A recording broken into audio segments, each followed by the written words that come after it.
Power 97.9 FM, the game changer.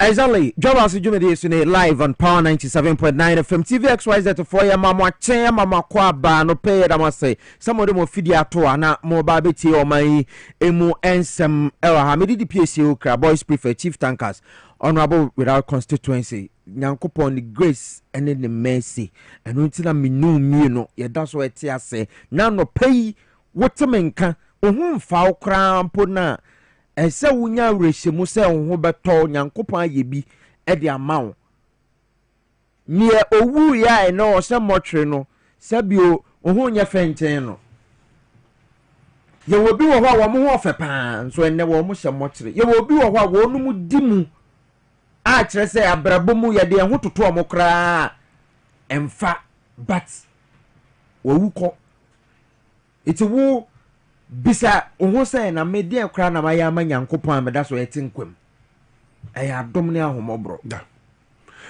kwabana mayema etifo akwa ba Emirates TV ni so yes na said na work an anyway said you will per minim said there is a local version of it yeah what domine wa humobro eti David enye sa ebi ni wo so a gospel artist no mo mo bi man no the form say ya but ne mekai ne adom ne ahomobro yeah but I think we have a local version of it enwa za okay etukwa said the mechanism TV for radio for the kan je omo de sa akode ni Kofi Kinata have mercy part 2 no sa akode also waka asem bi wom o say the oti wiase a ne ho kire no ono ne nia ono Nyankopon ayaka na oti wiase oni Nyankopon ayaka ede because no Ghana yawo Christian religion yes yawo Islamic religion yes na yes yawo traditional religion yeah. Buddhism ne akeka ka ho no so eno so wo ne ade but you know what ye nyina ye gitum say ye wo nyame kese bi yeah ewo baby onton kompo no wada ye nyina yes so ye kremoni o ye kristoni o ye buddhist ye nyina ye wo nyame ye didie ba ko say ye wo Nyankopon kese be a friend supreme being yes wo no ena obi e bompae a obompae yes e de kire no enu ntina mewo ofabi wo ho obeka che wo say ye nyina ye nyame ba ko na just say kwan ya fa sosom no na different no crap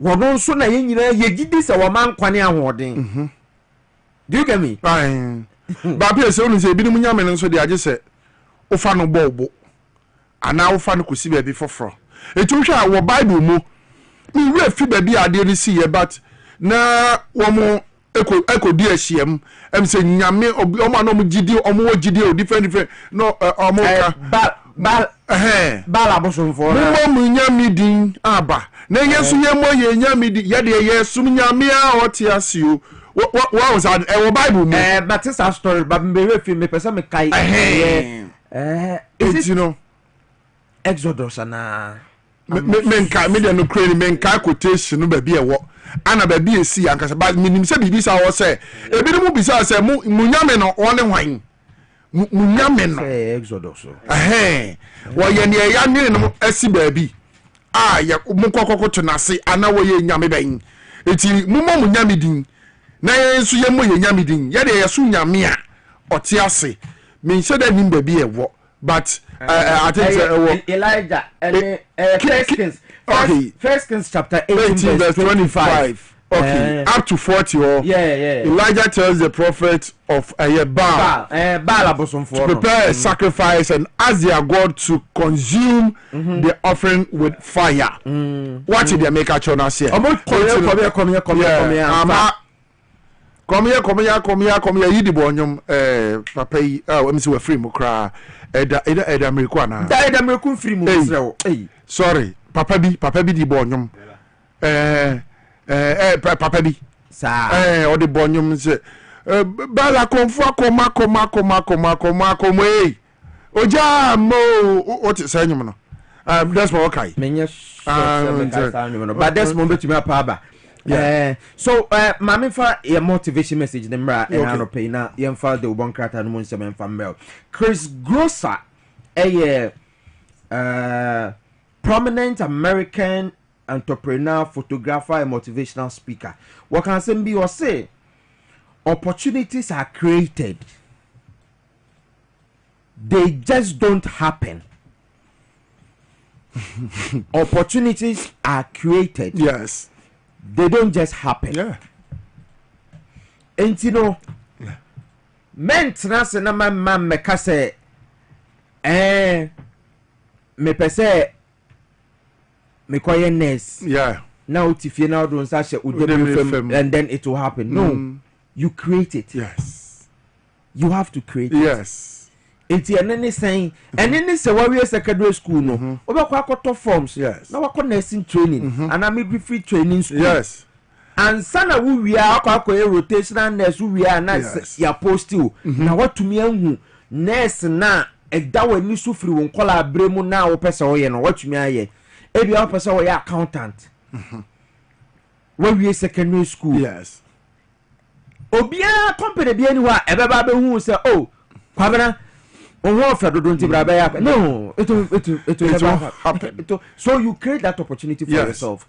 As I say, we go school. Yes. Now we go accounting. Yes. Now we are what pay Juma one nama and son a company be who.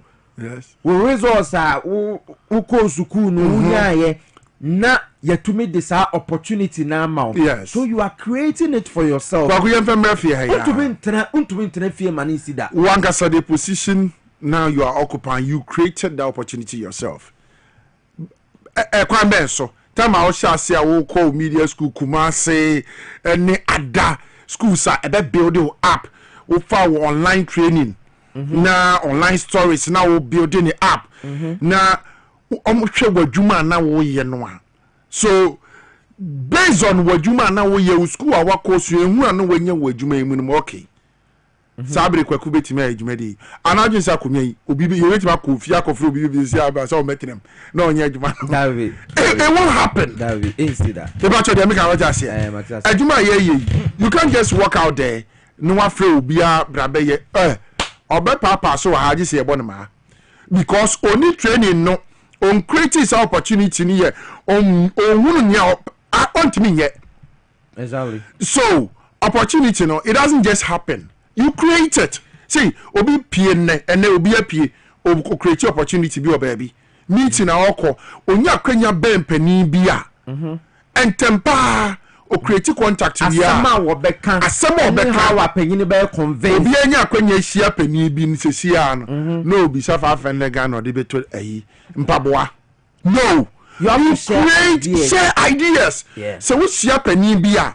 And Tempano, one three first statement to be when you was saying catching attention. That is how you create opportunities. Yeah. And yeah, one woman, umamia mini blade. We let hear that was so.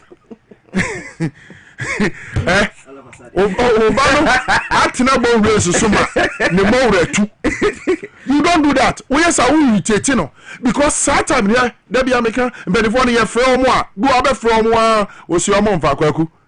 Metie enya course nyina na metimi fa me control I me akra. Are you getting my point? Now imagine obi oye member of parliament oda constituency ano no wasan ye minister cabinet minister kwaku ye yomo pabo wa hye oda ba kopɛ wanya utibete da bia me hwe Excellency John Dramani mama metimi tena fie di na me say adwuma yi Edi o ne ho da ne ye biribi no ne ho da ne ye biribi eya me bisa me o say yes last year time ana omoye campaign we na yeto aba yes na Jemen Sabeka say Ira John Mahama really no ebepem onko leave na see I want to say Professor Stephen Adai I will be anim so ye MPP ni kese pa say a fierce critic of the NDC. Obeka said the NDC inherited a very bad state of the country. It is there. Professor Stephen Adai known MPP. Time now board chairman with GRE. sa asem no me onya beka pe na me say me de nyame ase say professor wababeji atum wo ka the mess no ho mess MPP create no me see obia o ka MPP ho for the past 8 years a governor man way don't exempt yourself from nyema boni krono ketasese ne proye a edokro wo man Ghana bosia kese century bond bandai bond sumrai bond besia bia ne de ma e wo wiase afa na nyina MPP fo bobi ye wo besia MPP fo age a Piesie 100 years yeah centenary bond yeah ya di che wo man Ghana mu a so Professor Stephen Adai as a board chair of GRA na now a board chair woka ho professor woka ho it is NDC for inherited bad state de na ye me de say wo be admit yes me say amembo na his excellency any NDC bu se sia no MPP for de wo mu eti wo hwa ne say e kwan ben so and nkrofo etima be sa de we because normally yes tembia ayana nkrofo bi ka say wo hwe anyankopon ye Ghana ni na o ko man bi so a yes wadwe be sesa say nyankopon ye Ghana ni because wonu mo tumpo akwa ye wa man ahodo bebre a ye de ye ho etoto wo mo se ne wo mo ye no ye nso pese ye bi yes enti no ye ya ne say MPP for bebre na wo mo ba ya wo mo nya appointment bebre na ko school abroach yes bebre ko school UK yes bebre crown so they are buying sika no an course school yes eno na metie pani bi nenso no ma me hwe masem nenso no ne wo mo ko ye na wo mo ko hu ye no yes muko Dubai muko Abu Dhabi mu tre nam wiem nya ade ne kwan ama papa yo mo MBCB Skytrain amusi no aye ekumfi dem professor ekumfi $2 million o ma ye one dem nko ade ama no ono nko afa Skytrain and this are the people kasaba ya la o Dabi Skytrain ye $2 million okrom a unim enti MPP for you be so say wen say enti na me ka no say mo no se mo nko school kura wa abrochira yes se nyankopon eboa mo na munya appointment na nyankopon etam musi baby e kron kakra mo ko vacation yes US yes UK ebi mo kura so awo mo yire ne o mo manyina akotena ho na o mo nkwante Ghana enti mo ko ho no ne esi wo ho no mo ntumi ama meye bi wo Ghana ha at least mo ntumi anya hwe kwanka good governance.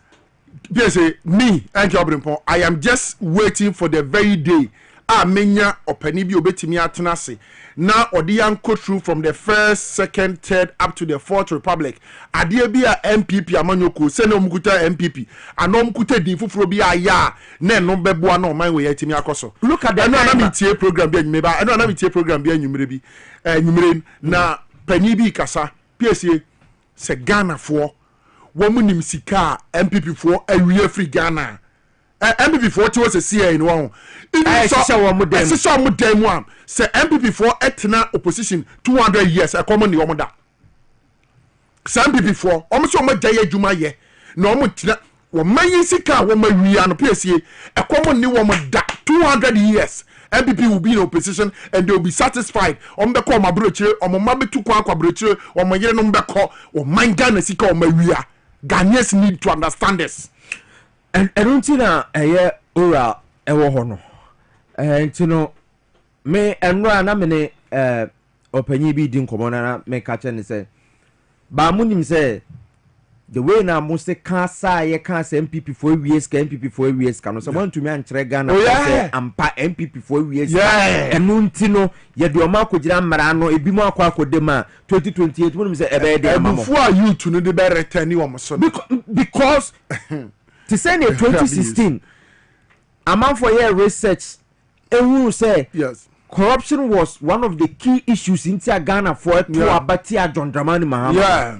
In 2024, and the same corruption, a standard tall. Yes, one a idea Ghana for who said no, and then number one. And you know, I say NDC for share, but I microphone every MPP 4 years, or my say corruption. Nasa mobile Bermuna 4 years. Say, why you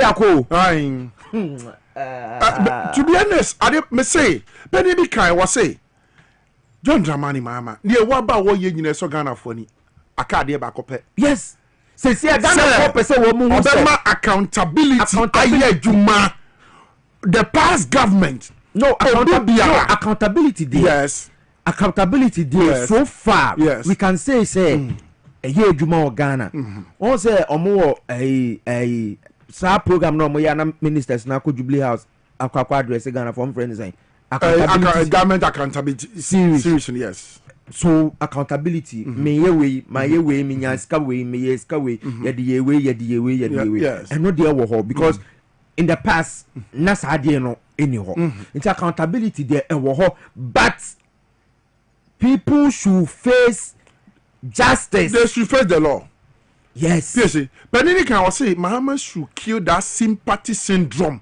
Infinity otimi yes adie ni wie is free. No, Assembly ba no matter who is adie no fa no.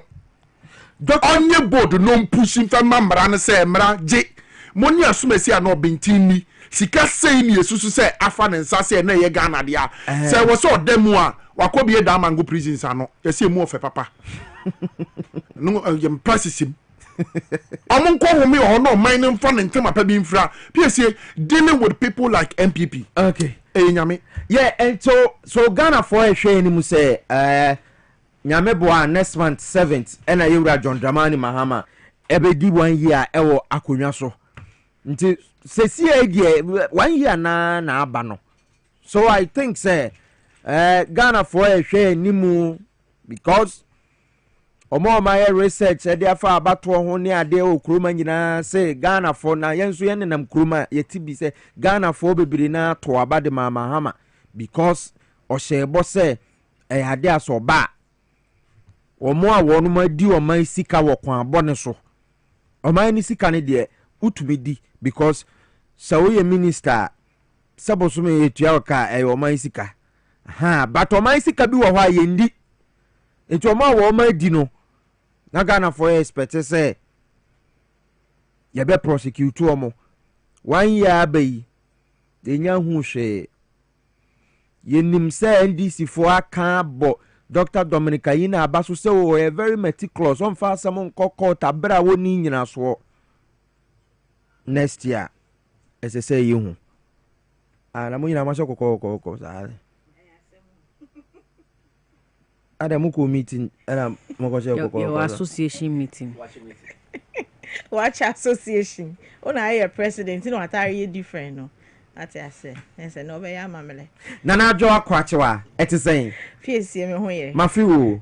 Me so mafiu pa.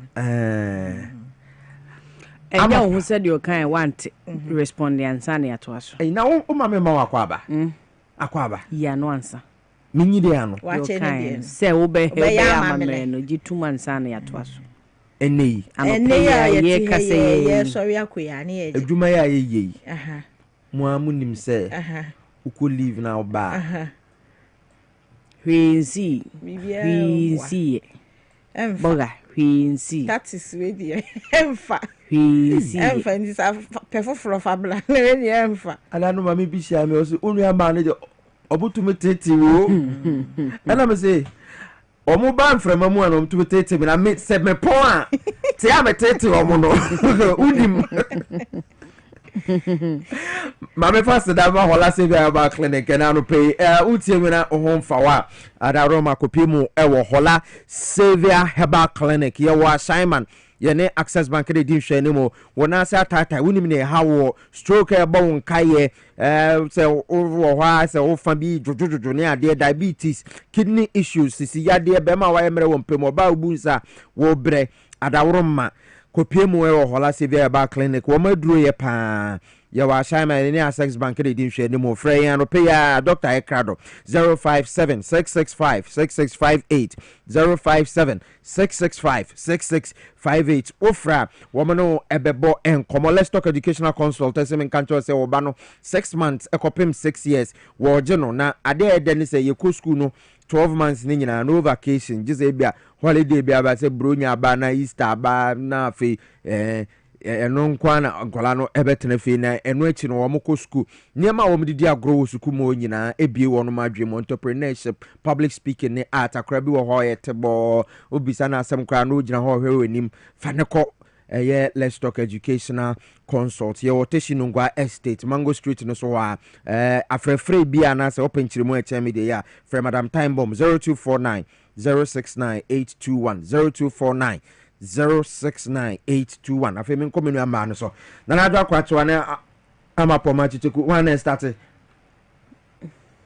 Mame fa the Ghanaian Times your krata ne hyase ano pewo de obon krata nsem no emo na Ghanaian Times anim eno de penimpa ya wono ena Ghana ye Criminal Investigations Department CID woda no COP Lydia Yakudonko ni mfoni wode ato ano kira yesi wo matiesim enti miamia hudo bi te se black market no mo ya Yekodi Forest mu edwadie no ni wo matiesim ebinom wo ho a wo mo ye ne kwambone so illegal enti ye tosafo no so area forest trading omo edi eye amanane ahodo sika hodwa ena omso mo koyo mo dan ya omatiesi machichi bi mo enti na omo aba osu a Oxford Street ho ka ho osu tudu so ba na you say yes osu kema usi free kema unsi yakra unya duro woni nya to mani mpo bisa you want change yes you want change wo mo sam kwan no ho e wo osu a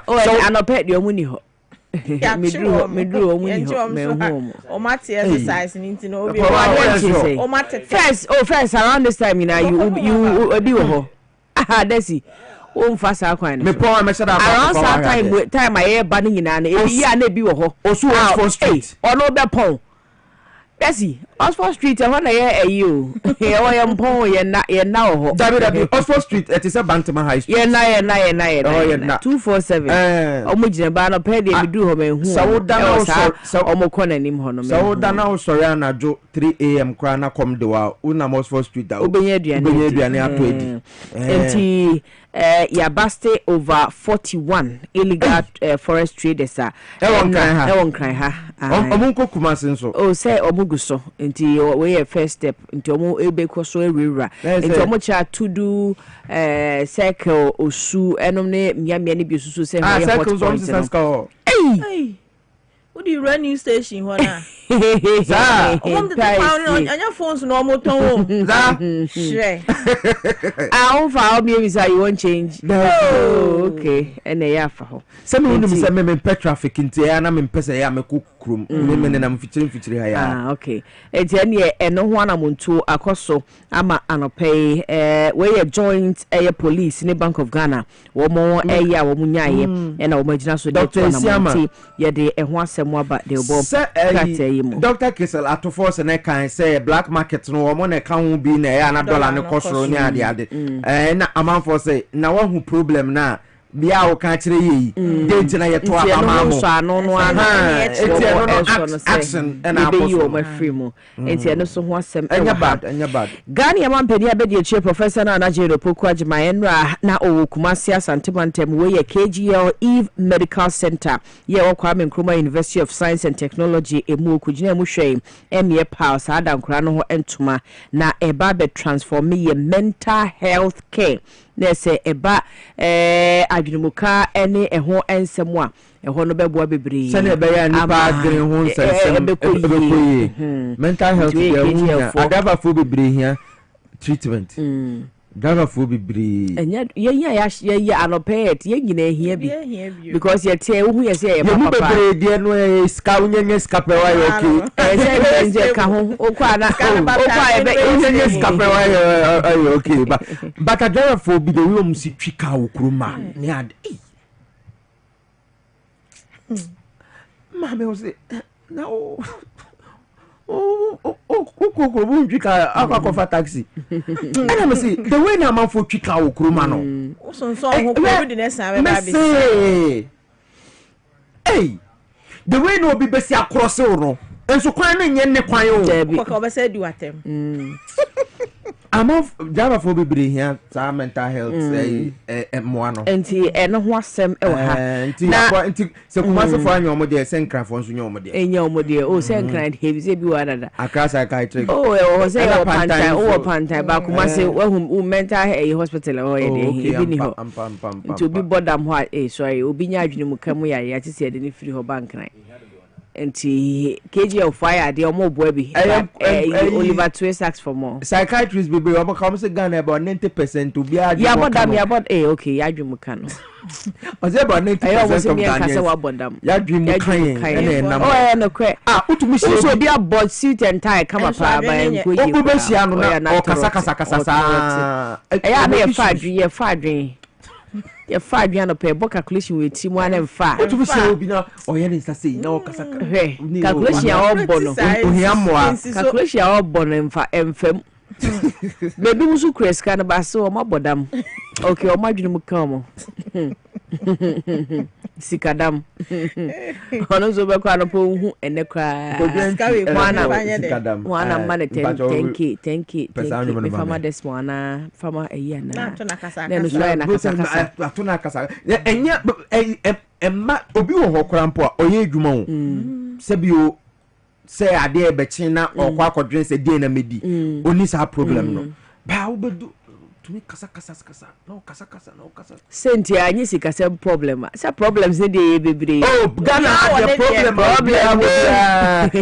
sika na be so be ama wo obua sika na obi dey anyi sika problem na aka onim dey ade cha na po obedi but another problem wo sika ni oda onna sika ntimi so eno ho na no monyo mai nkrofo faja no ntimi fa bi eno so ya na bi ebi so wa ibe na ne hire ja no na ibe na ne girl ja eno so ho eno so nyina hedam ni bia because so because won tia say so wo sika na oge ja because so ankonam no so eno so the mental issues ba so won kwa wote na won kwa bia ko de ma won kwa akora bia nkasa ho so ba de nkasa ho na be ya de mun kwa da bia nkwa no de mo ni ma nkwa eno so de adwen na na adwa mayempo make it the daily graphic de obokrata no na enimu ha no mo say ye twa eyemra shebedwafo mo mra shebedwam gu ha no mo say enra ene dede ne bi ko so papa Ghana mra shebedwam mra shebedwam mandai ba chire bi o ebura ni yame ba chire bi pa enya sem na for more absolute majority e dey ni chanting na chanting say nya ndi ya abato contest minority na ya but still business of the day say course enti no pandai won sensam na say na for akwa stay of execution was there yes na obi akota rule we stay of execution baby eno ne de wo he so mo ka so mo file appeal and them said no but ade no evidence aba ma court hu kire say abato no baby wo ho a anko yenye rerun enti pencheche mu enra yera enu safuse ne de maye no parliament nya notice of sadie no they have 7 days to notify electoral commission say the omanya free court ni seat na be dampan nti e be yenden nti enra na so notify but minority for one say sa letter no a clerk ne troy na wo see a redraw and until see a be redraw sa letter no na what ma twen ama asem na wo court ni e de awie no they will not allow business to run but enra ame some de ni nyina no business course pepe mini more distractions and only how they want to MPB na a friend say or call parliament now all kasa no say minority for mo one corner I newcomers we are hockey to o say mumu say one corner na mo say aban person ye bibi say minority for people mumpo ye betumi vote ama vote aye hia de aye bibia o betumi aye because NDC for no do so me say 184 say 184 omo de ba ko be kan wa say na omo na 185 okay say we independent for be 3 and 4 oh na say parliament independent for ni na so omo majority e be business A+ mo it was afedie o ma blocking middle ho che say mashas ne brey pa NMPs ni bi so da na mashas supporting mashas ne mo ye adwuma no oh ye betu ya bogo bi di MPs ni bi to papers nyina asofo ewo mu ye MPs o mi asofo ewo mu da so ya no to papers representing volume emra se bedwa do betimi aye bi ni oh David I think there was a time some political analysts because say Terobia Marsha Bigafo wo mu di agoro oh the Anna no a if say ni mo nyam no nhyeda ni mental issue aye kan ni nyina aka ho bio wo ala dwen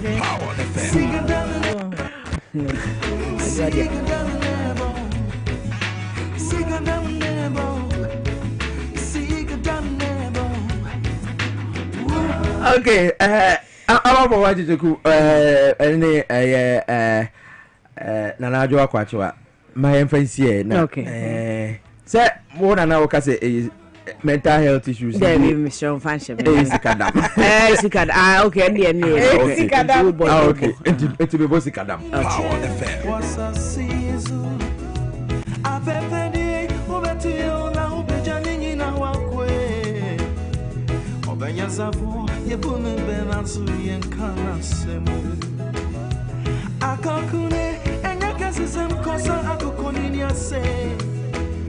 and everybody was okay as I want because I am so happy to watch you that's a guy what draw kakra me woni you tell me was so damn ooh and to watch you could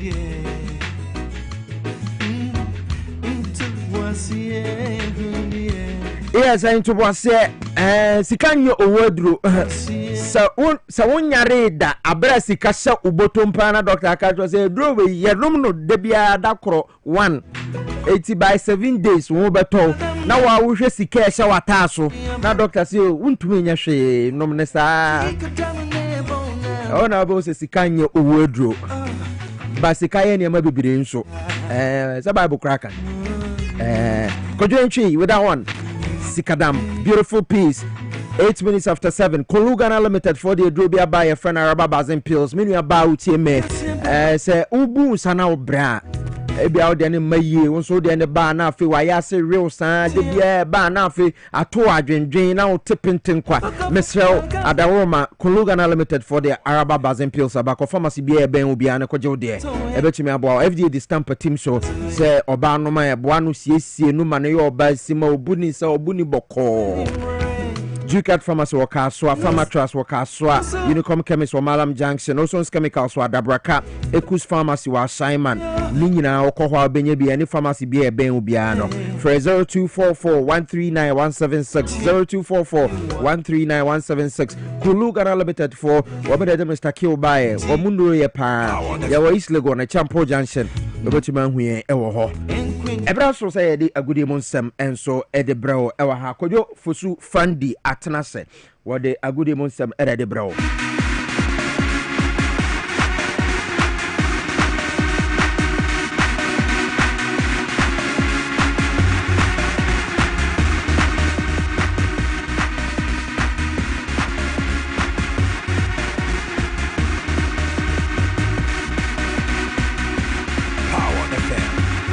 Yeah, good evening, Sam. Yedebro Power 97.9 FM. Kodo for Sufandi Atanasi. Kodo, it's saying, oh, PCV fantastic. We are coming. Device selection. Okay. TV come. Christmas is in the movie. What's it? Christmas is Yasha in the movie. Device selection. They are coming. Made us a unimi pa. Christmas. When cover dia. No fear. And I've been doing that for years. Christmas no nyehwe o fees no me o fear say some person me didia yeah of course yeah why yeah Christmas is better say a man for say a party no yeah I see it is my birthday. I see it as a time of reflection and okay it's mona ya mudi bronya mu pie for good news of the bread. Piesie Okrah to be a muscle, Sagresi of Waparo, se Power Morning Sports. Yes, na intimi emfa so we Dwabo Ase Jumedie so dia na se Power 97.9 TV XYZ and gusu a o hwe de kabaka ensamno adose de dikale ritie eneka amamusu watimi atibi yebe kura mu our the Black Stars of Ghana head coach yebe room our na Katisanso and ebe ko mpedifo bi ahase kasa and for Black Stars yesi ane de Black Stars na ye World Cup yetimi akwalify group stage na ba no and so bi ahase ka ho nsɛm yɛde ho nsɛm ɛbɛba bɛkɔ ahosofo kakate ne akɔhwɛ nsɛm a ɛkɔ so ɛnso ɛwɔ hɔ na onim sɛ ndrata the UEFA Champions League etimi ɛkɔ so Chelsea the Blues ɛkɔdi ntwo yɛde ho nsɛm ɛnso ɛbɛbrɛ ɛwɔ show no ne mu hyɛ no so sɛ Roger Emmanuel the sports monarch Justice Ebutra Diamond Boy adafa one din Eddie Mabel Alu Badek everybody don't say producers na me amatena say and now no payment is 7 Ebromadine I'm sorry the praise himself F to the A NTY Fanti. I make sure I say not me for what I'm say Eddie Free the head coach of the Black Stars of Ghana and now air panadine Eddie coach Oto Ado according come on Eddie Acheri Asafa Nina Efa Emra Oya na you saw be see aka na so be ginemu atoban edema the Black Stars of Ghana chemo say Black Stars coaching job no final na a risk taking pa anotimi eteki ya or de eba be fe that time no na ogusu aye adwuma edema Borussia Dortmund na eno Ghana offer ne buy no ano je no be say a risk pa anoteki ye nebo obuy no so na nyoma enhyere enko be isia ne de wa tu nyoma ma isia ne nyoma ekwitire ni age so be fa Ghana team no edisi ni nazo. Time 6 years of working in Dortmund and as an assistant, I said, okay, surely I also want to grow and to take my next opportunity as a head coach. And I got the offer from Ghana. And then I said, okay, when I'm the head coach, the last time I helped Ghana to qualify for the World Cup, I just did it interimly because I still had a contract with Dortmund. But then when I got the next offer, I said, okay, if I do this, I want to do this fully. It's always a risk as a coach, but I took this risk and committed to Ghana as a full-time coach. And we had our downs and we had our ups. So at the moment it's going really well. And Etiano and Sama coach to Tujaviano. And I say, Sasu Ebishan says, Siano, rest of some Black Stars team, no. And if you say, Sian in a future, no, say, and see who Black Stars and put Ghana Casa as a mino, say, and see who or mino. We're on a good way. There's a lot of talent. We had a lot of players in Ghana, but also outside in the diaspora. A lot of players with Ghanaian heritage are coming up. We have the talent there. And surely we need still to improve. You know, there's a lot of things to be done. Also in Ghana, also around Ghana to catch up with other associations which are a little bit ahead at the moment. I can say in terms of surely financing, but also organization-wise, we have to do things better. And I hope that now, especially the money which will come in the World Cup, will be used wisely. Also And I think the government also talked about it, they have to build new stadiums, repair stadiums, they have to build the infrastructure also for the youth, for them to get the right environment to come up better. And I think things are on our way, and hopefully that for the next generation things will be easier and more accessible. And at the end, if they will be successful, the whole country will also be more successful and will benefit from it. Coach Otuado and I said 10 activities and 7 and a tuja and so a day amana in front of Copiamo. I was sent from an call Abu Francis or no, I Brante Ghana need this Sebakoro Shaka and the Black Stars of Ghana, Ghana Echo by Yankofa Kensie, Mienubi El Honani, and South Korea and Afri Japan. And to our first match no yene Japan and ebona some match no no and I say Abrante na din ere Abu Francis no see kan bi e ho no ma Abrante etimi ekoko prayer na say no no ere wo say ere man Ghana na say yaw and etimi e ba ne say Abrante no ko prayer ne nan and say mufichi ye kama so e ho no na ne ba and say si ane de o ma hwe Abrante no si ere ne ho ana ato ne sem de na free on the camp no e ba si and say si wa hyase ahete e wo jema wa hyase e training kama isi ade ne nyoma ekwe ntise na ne penifo betu dwa e kire mu se Anatolius for hono si akan el France mem Toulouse for penifo e betu dwa e kire se wan hwa brante no enya ade so betimi akosi akan ewo eye World Cup a ye ba be next year ni mu no eno ana isi penifo de ba wonti e kire se na brante no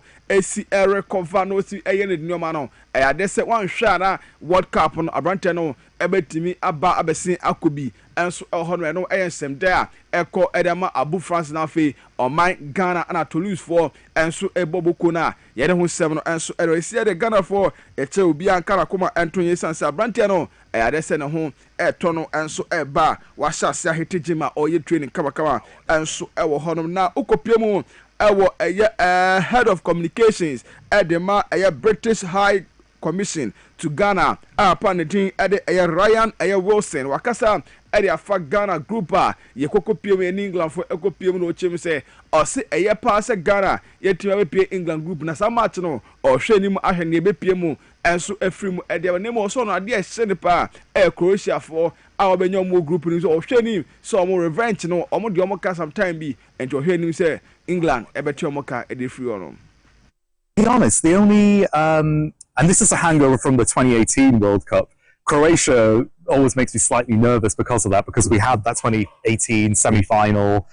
The loss for me is still painful, but even though we kind of corrected that in 2021 at the Euros, but that's the thing that makes me slightly uneasy. But other than that, I think it's good to be able to put that right again if we get the chance to, and having Ghana I think is great. So to be honest, I think the groups worked out pretty well for me personally, but also in terms of the groups that we have, there's very few groups that I think are favourable, to be honest, and there's a few that, with the playoffs still to come, might look okay on paper now, but all of a sudden in March they could seem a lot harder if Italy gets through, for example, the group that they're in. Intiero semero TV across na okopiem former communications director at the Ghana Football Association party at Ibrahim Sani Dari ono at the Sema Kotuja at the Fab Blasters group no ochem say what it is a Ghana for say eka ana Ghana group ya wo mu de fala Ghana betumi afema ko hwan Panama ana Croatia na England Ghana betumi abon ho modern Ghana mia na kwake be fema ko se da bi se e kaka san sem no NDD players ni trimu ne mom o se bona ye konsi enim na se underrate ene team bia wan hwe di e be Ghana for pa. Yeah, what's a Ghana for you see your dream? And then say, you start to say, Prekuta, you can say, oh, good idea, easy. You bet to me at the Muako knockout stages. In summer, in Crawford can be brave, say, oh, so football, no, dear, in this album. And Carno, na, yeah, to me, oh, good idea, we do more hunty, a bit we are share for so football maybe and I say in this Pia cook on him. I mean, she says, no, Obia national team, a Mayan drink or Casa group here, we are full. Panama will see a bit share for almost ye. Dar any attending Kakamakano, we are no say Waka Blasters 70 on to me jazz of for and so and Kono Kasakra, Adam has to folk Bobo Kono or Chimo say has a folk team no, and no more how much challenges as a book for me now, and your coach and your technical team, no management team say or show over the years now has a folk or my changing coaches or my changing technical team players, Nina so still now, how now no for no management team no, and the answer Santi or said to be a fede, na management team no on Sasano. Sake. I'm pleading with His Royal Highness. He has worked with a group of people. It's not worked well. He's changed coaches after coaches. Every time they blame coaches. There's one area that remains intact, and that is management. He should change it. And let's see, perhaps something will change. If persistently you've been changing coaches, how many coaches have Togbe changed since he became the owner of Hearts of Folk? It will number maybe perhaps in more than maybe 20. If the persistent changes in coaching has not changed, perhaps the people helping him to do the recruitment must also change. If you try one thing in business and persistently it is failing, it is about time he tries another thing. Maybe change management, maybe get help from somewhere, maybe change tact. And I'm sorry to say, I observed the local terrain intensely, even much more than before. It's a sanitary editor job. Yeni bi also at amana ukopiemo also from the area ekokopiemo coach Kasim Mengo isi ono so head coach at the man the ukopia the Black Galaxies no ono ene head coach nearby and say they were naming 20-man squad I dey some ko ba yokofa kensi omone ye bafana for no South Africa for tonsa e from o so mbra na onemu emebo yokofa kensi ni nyina se no be obetimi e dey prepare omo for nyame ya tuma AFCON na air pass on the 21st of December ya Morocco no South Africa for ejidemu bi ntomo de preparation at amom na Ghana so de ebe serve as preparation at the ama ye qualification ye be tournament ye ba ko no qualification no and also ebe serve as preparation and so at the amount some match no baso on the 16th of December 2025 yeah and next week Tuesday and some match no and so ebe timi abaso na ukopiema say ana squad no and so at na goalkeepers no ukopia Lawrence Osei ono Esiakan Edema Heart of Lions and afi Felix Che Esiakan Edema Medema FC and so hono na ukopia defenders no dia Kamara D Mahmoud ono no Esiakan Edema Medema Isaac Afo ono Summer Test 1996 and afi Razak Simpson Nations FC Ebenezer Alban Heart of Lions Ali Muhammad House of Oak and afi Samuel Oseku for Nations FC and ukopia Abdul Aziz ono Swedro All Blacks and so and afi Estu Dogli ono every Heart of Lions Nana Kusi Asante Vision Prince Owusu Mediama Salim Adams Mediama anafe ukopiemu dia na se Emmanuel Alban ono Bechem United Kelvin Nkrumah Mediama Emmanuel Ano Nations FC Emmanuel Mafu Dwana anafe Randolph and so Bokwandi and Swedro All Blacks Sanso anakopiemu dia advantage di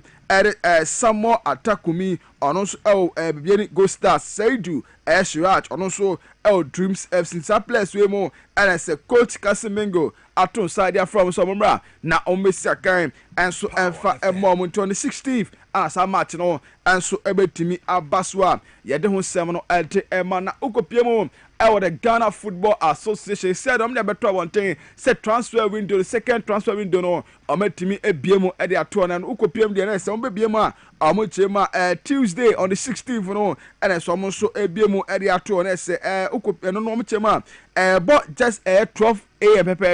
on the 16th, which is next week Tuesday, 12 a.m. next year, be at the 2, so bet me over so register player B and a transfer near the other player be near the idea. And I know over to me and so Akonafe, a record 3 months, and I can see Thursday on the 15th of January 2026. Next, I don't know, and so at me, Abanewe, and so our Honoma, Yadon Sam, and so at a man, not young from not young copium woman on a cocktail near sorry so dear. Okopio Mononia and Drata the Yofa Champions League no etimi eko so kama say and I know at your results no carrot amatit nefie Olympiacos chene boneka kwa went to me anti Bayern Munich at nefie at Sporting CP e bome kamiensa mo etim bakope Atlanta at nefie at Chelsea the Blues e bome kamiero mo etim bakope FC Barcelona at Frankfurt boneka miero ono so etim bakope Liverpool ekoche eye Inter Milan e bome kabakwa omo so anti Monaco echiga Tasaray e boneka bako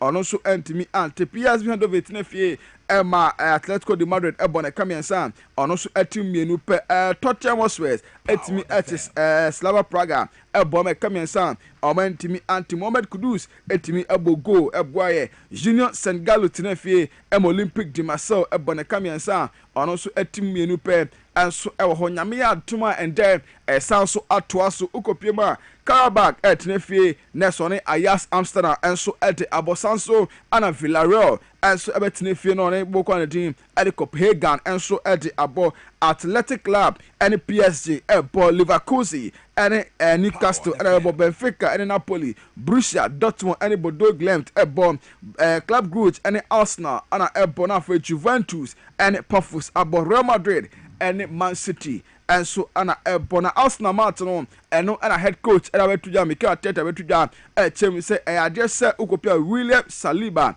ana fe Declan Rice munyina no enya de say players we mu ebetimi esiakan and so edi amomo e team ma yede ho sem no and so edi e ma yemre ne ko tinjina we so ne fa gudu se bobo no se power morning sports ye fa ni nyina ensi na dwoba so dwumedie no and aso emfa my emotion so se Roger Emmanuel the sports monarch justice e botere da boy and if I want to do Eddie Mabel Alu Badek and which you say producers. The Miametina say, and I know permanent 7 Bromadine.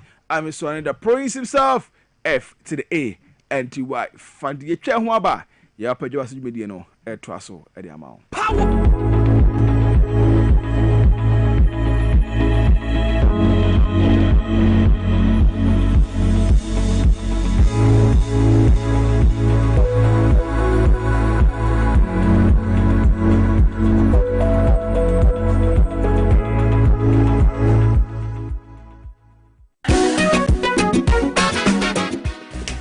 If I shall bring a shot, you bag. Brad, and not of you.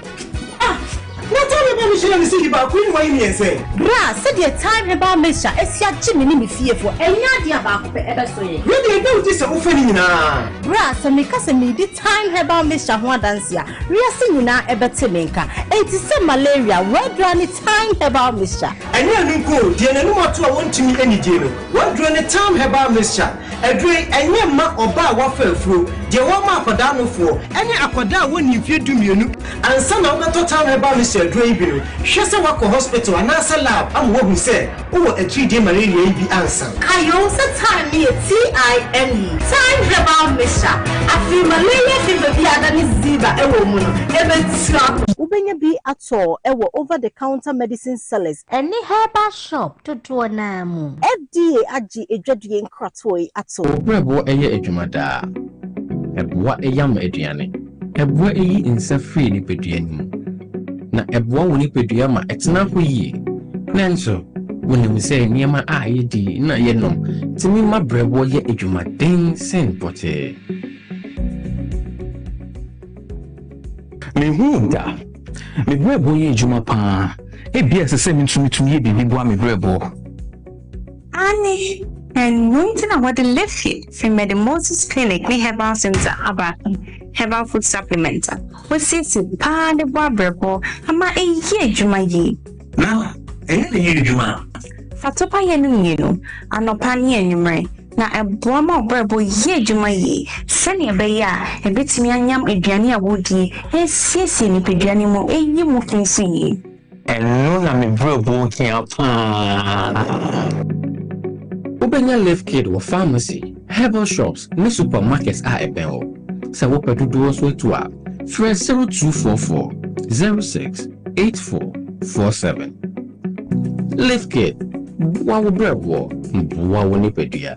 A droy any mapping for a ma emma or man for, nay, and for our 1 year in fear to me. FDA JD Cratui atum.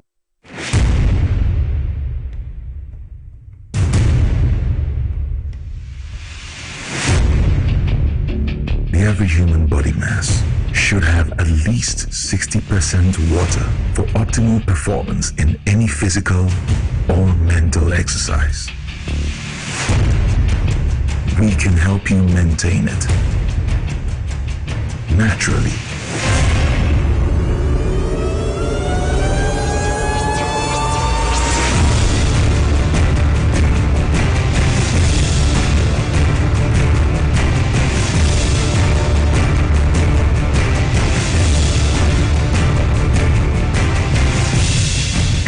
Natural mineral water. Simply natural. For bulk purchase, call 0596 273 546 or 0596 273 547. This advert is FDA approved.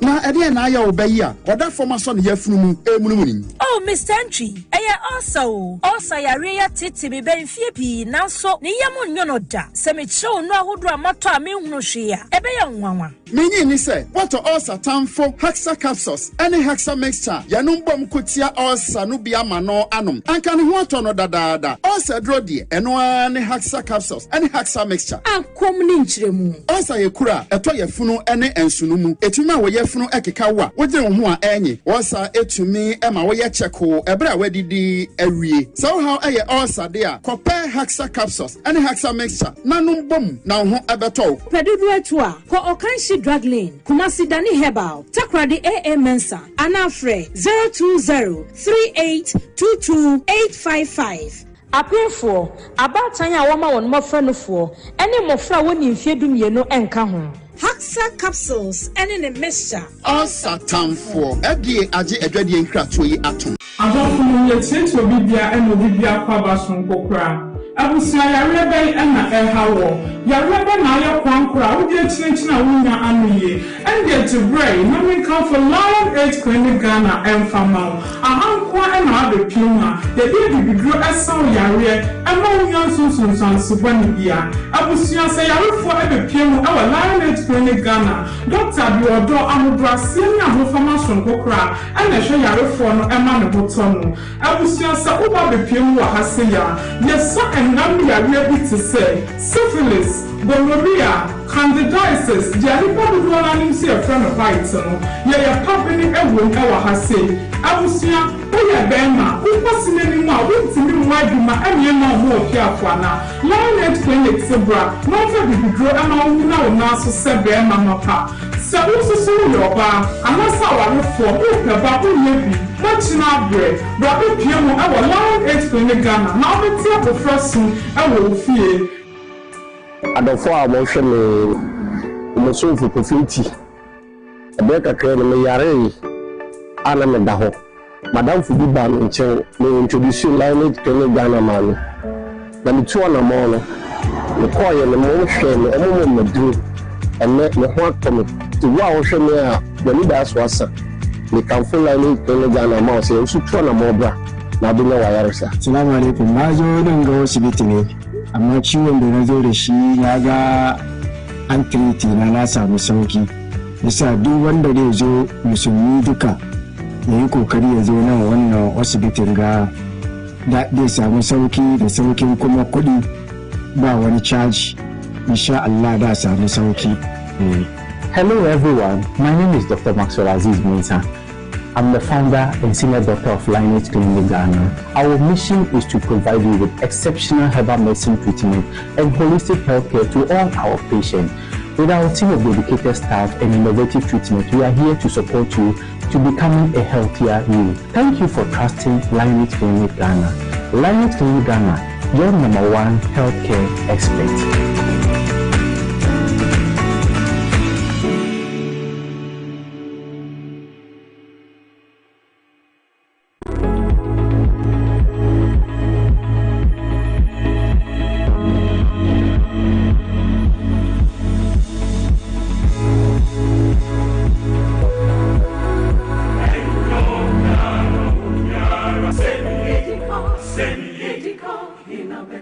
FM.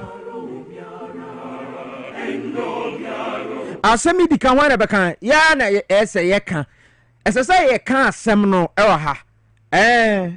Oman mu nsam no aha ya na ese yeka no 34 minutes after 7. Yede aseda kese be ma sports for no say wo mo etumi ede agude mu nsam enso ede bre yen fa aseda kese ma ye Haxa mixture, Haxa capsules also dro wan so ba dwa so FDA dia tumo ya tro ho ulcer tamfo ulcer tamfo edoni e green pharmacy bi eben obi akọ ha obetumi enya bi ato ulcer tran so ache o de anenam prayer company ade mesrew konekope Haxa mixture ebetumi aboa ma bibi akonkan akwara a wadi 12 years ikọ ebetumi anom na onyima wontumi num bi wo ma aba no fon so a wontumi num ba kan hunu say FDA the stamp team so say ulcer tamfo I friend Haxa mixture, Haxa capsules no. I idea so wunya bi ebetumi aboa na uyem a etete wo didi anagire gina obo ne ade heartburns ahodo no.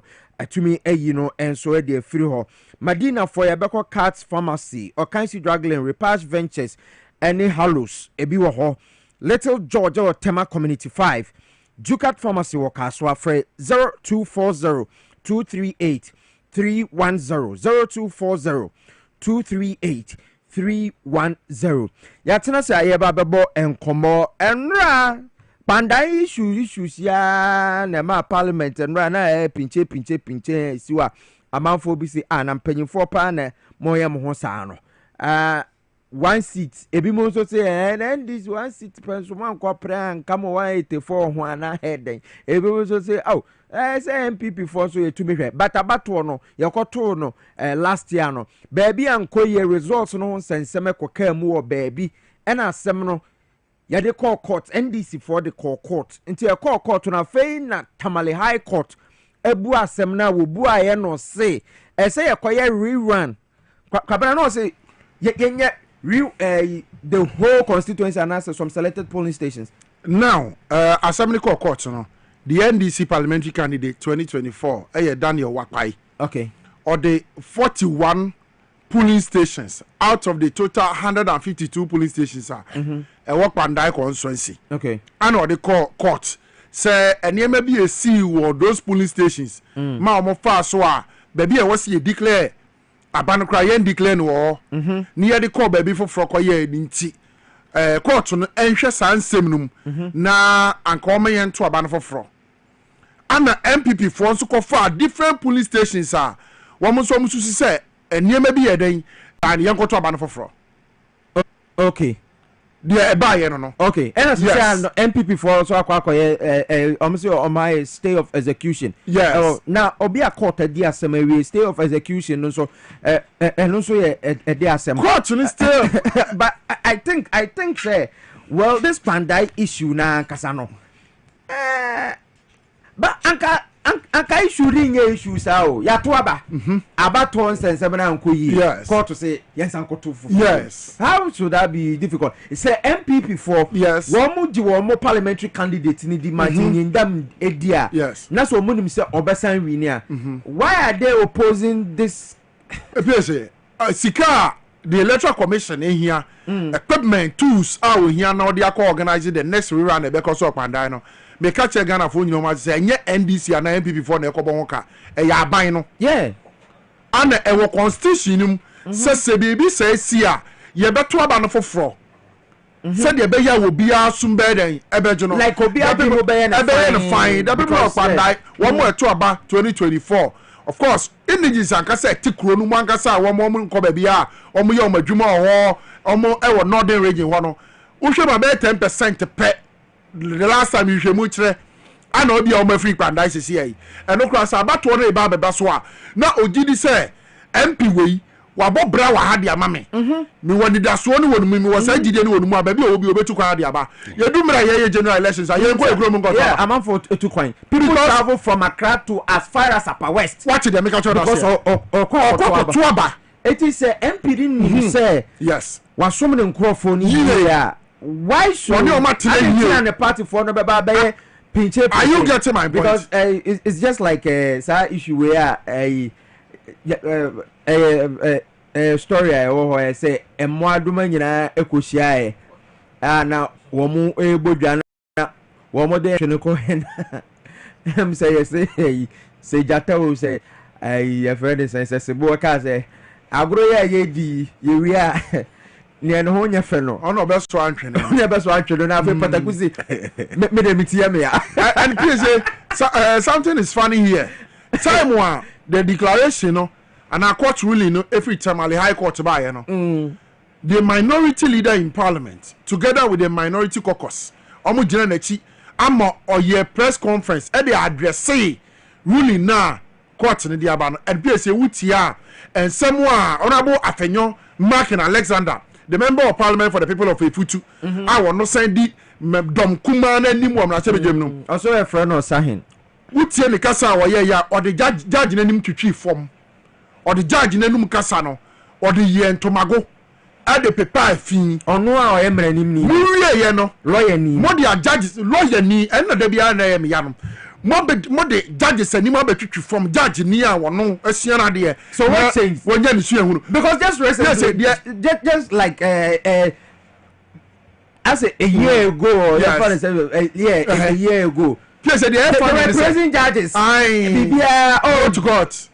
go to court and so what really change some oh no say emra ye adwuma despite atemnie any said the honorable Afenyo Mark and the judges anim here form no unim so mu wie no MPP amanyoko no say nya akukudro assign file stay of execution and the command the same judges on my year or more court so munima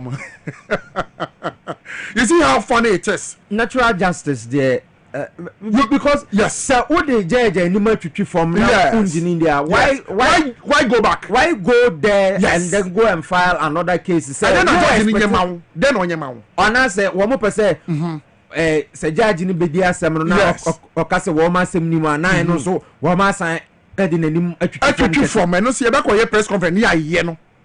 No, but like after marking as a lawyer, shouldn't be doing that. And pinche si our parliament. My member wisdom header me akwaba on the presidential correspondent. But parliament and Samayana would the actually pay ye. And but what really na samana kasa anything. Piesie assembly fire by Ninani say minority for say Omonte Ase say the ruling now speaker Nediama declaring the seat vacant no Omonte Ase and no that's the whole issue. But Oshe the president and I say the inshasier of all of this issue now. Say na Obrimpon Ekano. It hasn't really, hasn't Ase kakra name on the part of the minority.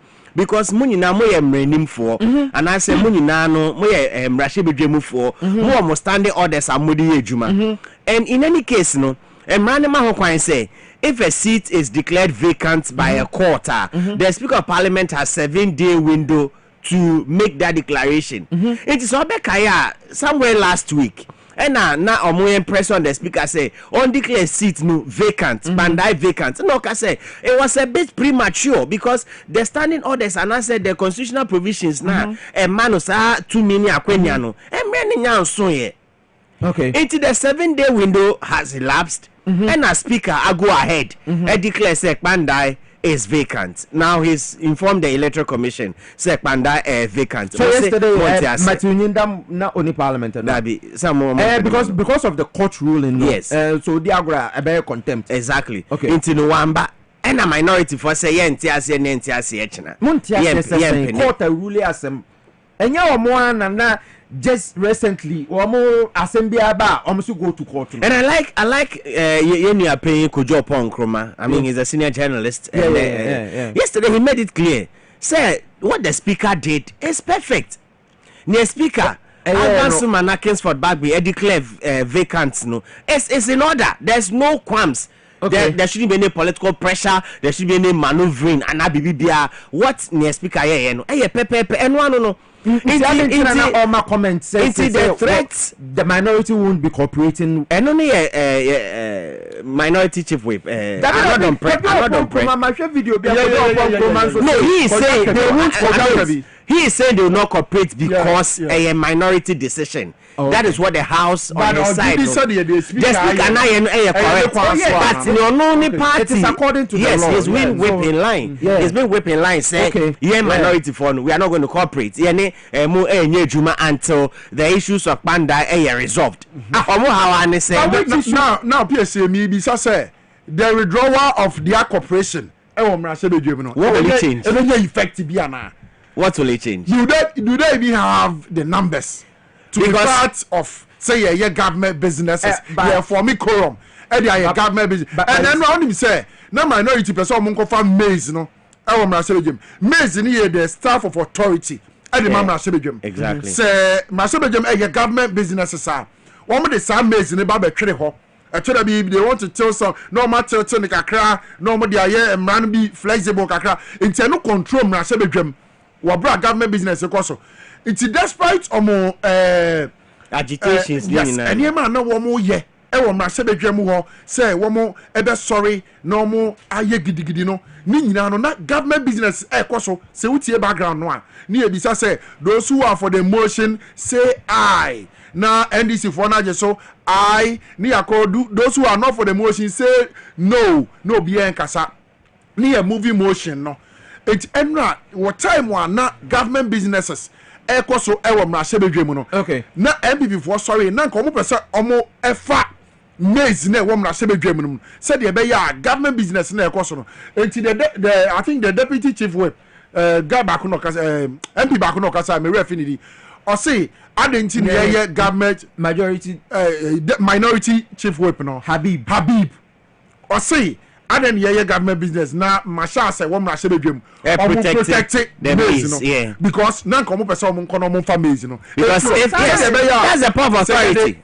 the hands of the day at the moment no move the government businesses akoswa omega so omuni mo hwe maybe numbers no kra what's not there yeah okay neighbor asem we there asem obere problem that say mame nko ahoma no so mra mame nko pandai okay na yenko twetwen komo na kwaku Philip NDC youth organizer for pandai nana mache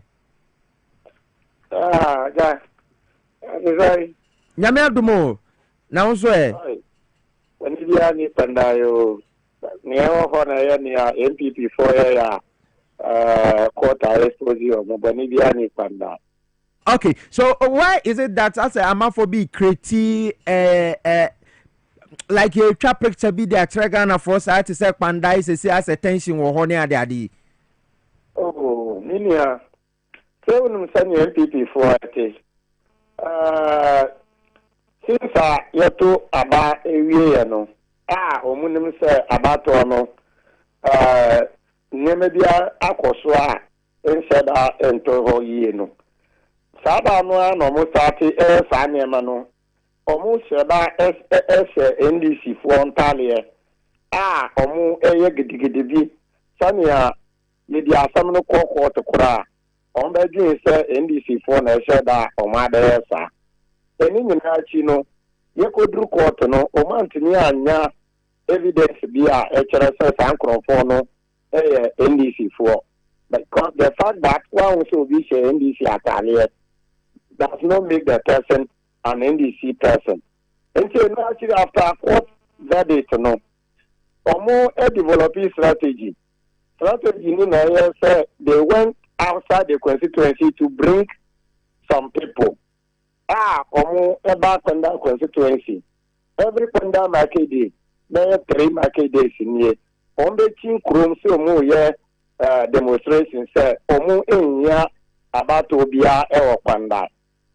And so na omo yes demonstration no but yeah NDC for no you say omo MPP for kra na me ya hu say there's something called rule of law e was say ndi mraso NTC bibi kra fa court because omo 8 years omo ko mu na na do mraso 8 years no e no omo ma ya hu say bibi course na say wan ti ase afa court e na yesu ya jatum enti omama ya hu say court na ya final decision maker e wo Ghana ha so ya da ba ya no ne omo ya ni nyina ya fa ho enu ati no e no omo say da omo sa ko ahemfo ho me new kasai me sub chief me community they came there to lobby the chiefs and some other chiefs say omo be press conference say Kwanda see a bit about Kwanda and idea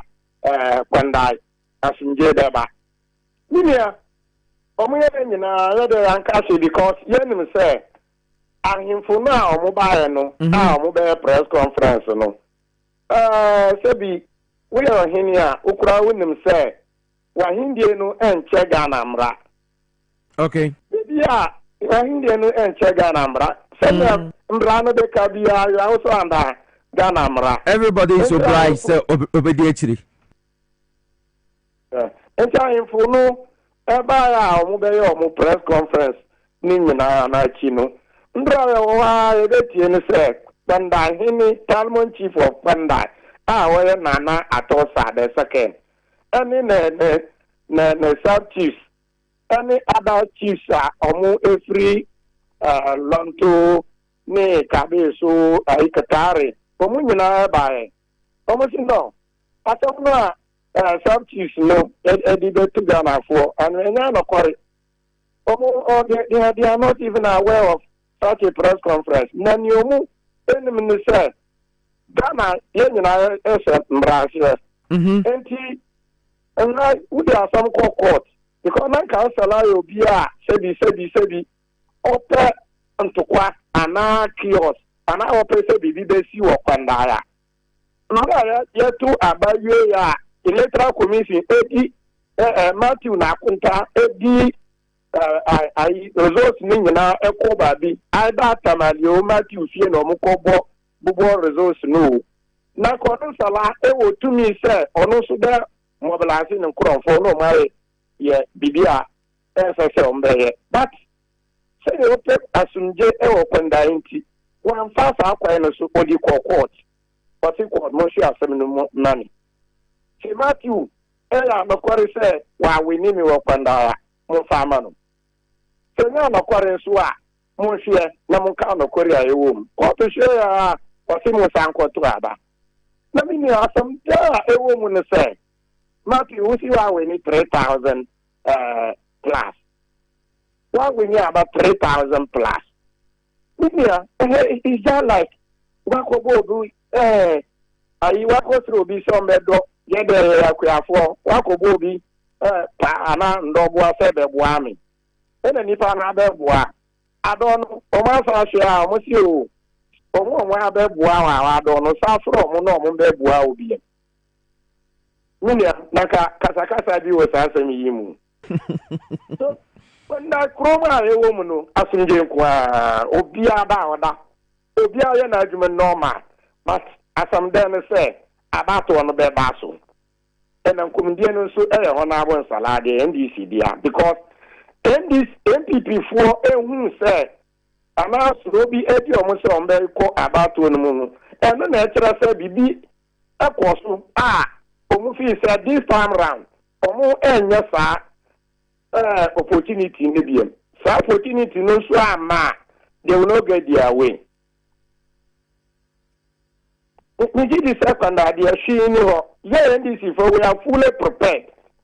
We are fully prepared. And I know ye are some day for ye person ye person down a phone you now say Pandai and Okora some na ye one hour sala edi court say maybe and course you know. Yes. Indeed, never be a course ye. By a two abandoned Sala Antonia and Winia, natural say, what an inside intro. So we want to prove to Ghanaians that yes, something went wrong. And we know, presiding officer now or Pandaha, I friend Mr. Sarueno. Now, Quintana, you might tune them. Oh, okay. Yes. Even 2024 about on Salwe or Yere Menu, 2 wives, Bakukura and Co school. And that's another. As some neighbor, Bakukura and Co school.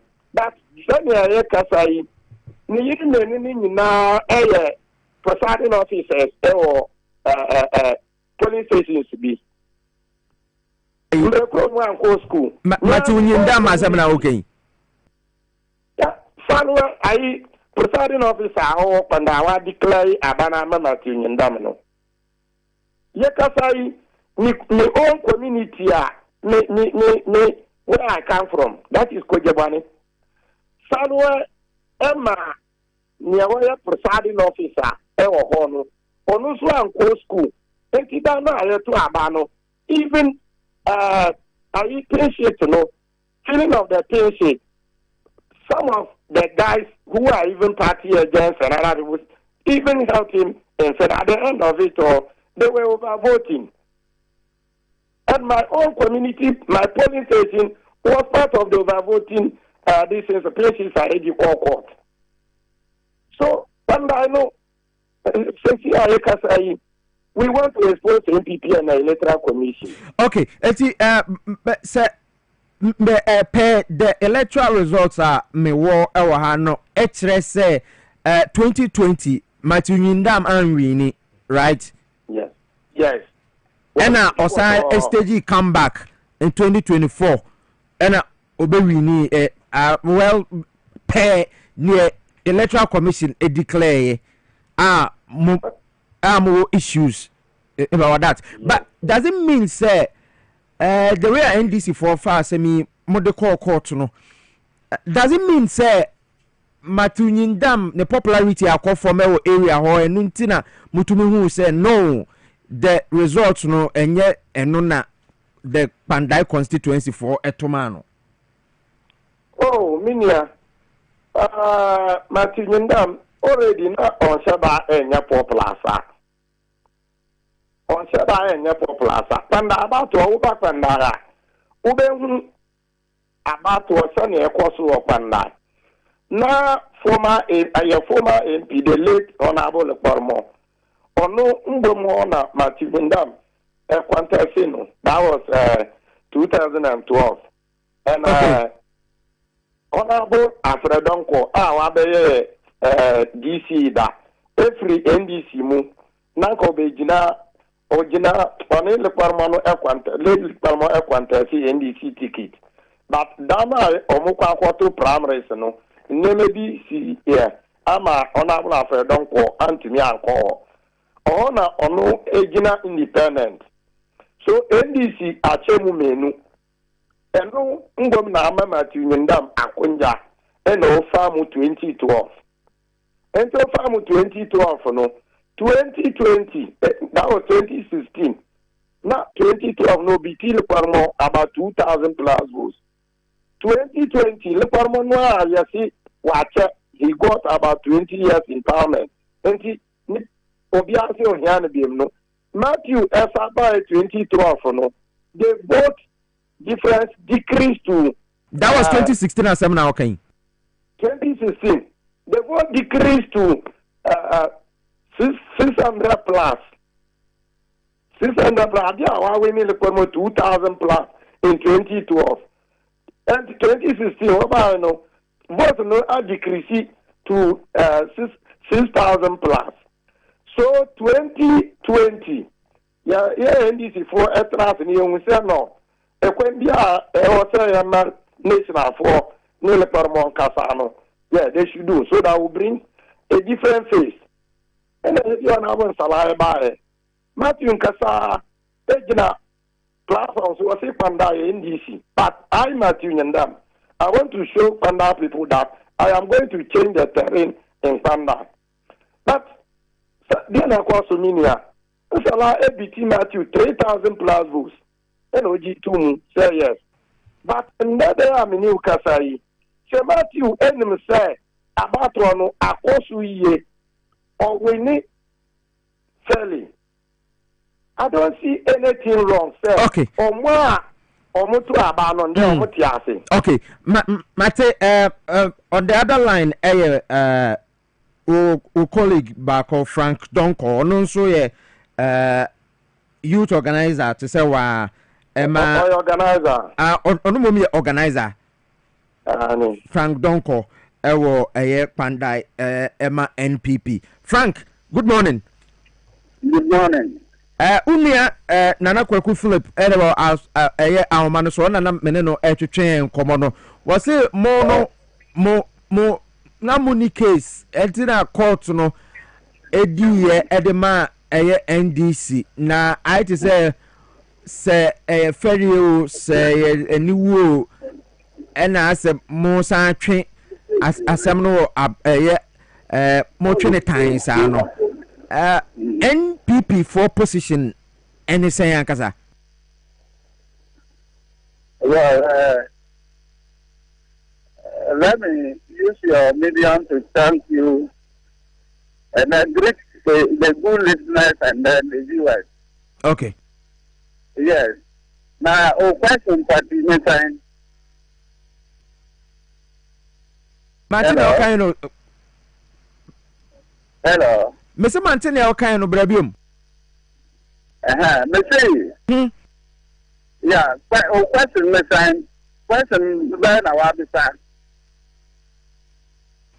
Na sa question me bisa se wante de a obetumi aka se wante na me bisa ne se NDC for mokoye electoral dispute by won some kopie mo e court but at the end of the day Tamale High Court no edi edema NDC awo mo say say yesan to aba ewo Pandai bium but from what happened in parliament and run MPP for near more Canada, I to say more training time. And I'm say more position and kasa any day more free court and di more semni ama more na. Yes, as I understand, yeah, you know, Kano, yeah, no, and then you know, there are some now for appeal court. There are some now for appeal court. I say na yabati then appeal court judges Subaka. Appeal court no say Obetina said Abeng. Well, in some men, candidate or MP were applying for pay of education. And then you have judge no now appeal process no as started. And according to they are called Supreme Court for interpretation. And then the number of days or they were chance to say what the summer purport after gazetting. Now Pandai elections, almost gazetting December 24th. And NDC candidate after Assembly purport on the 25th of January, 31 days after gazetting. And then we have the Supreme Court for interpretation. But the Tamari High Court is to know. Yes, you see, are respecting law, but you have made a agree. And then we have the court appeal court. Okay. Mate asemana kwa kodu court de ode ma yenyan ensi wo anafe yenhwese ne ebesi akọ but usawusha sene ye tete sa ati se mabunu ni nkrofobia omowo kwanda ya ati se tension kakra eho no sanity. Well, kwanda for ten o matter abanu. Every polling station, and polling station they are say about Martino, Umutuni, and then somewhere a question and ya panda for that. Opinion leader, chief, and you and your beard.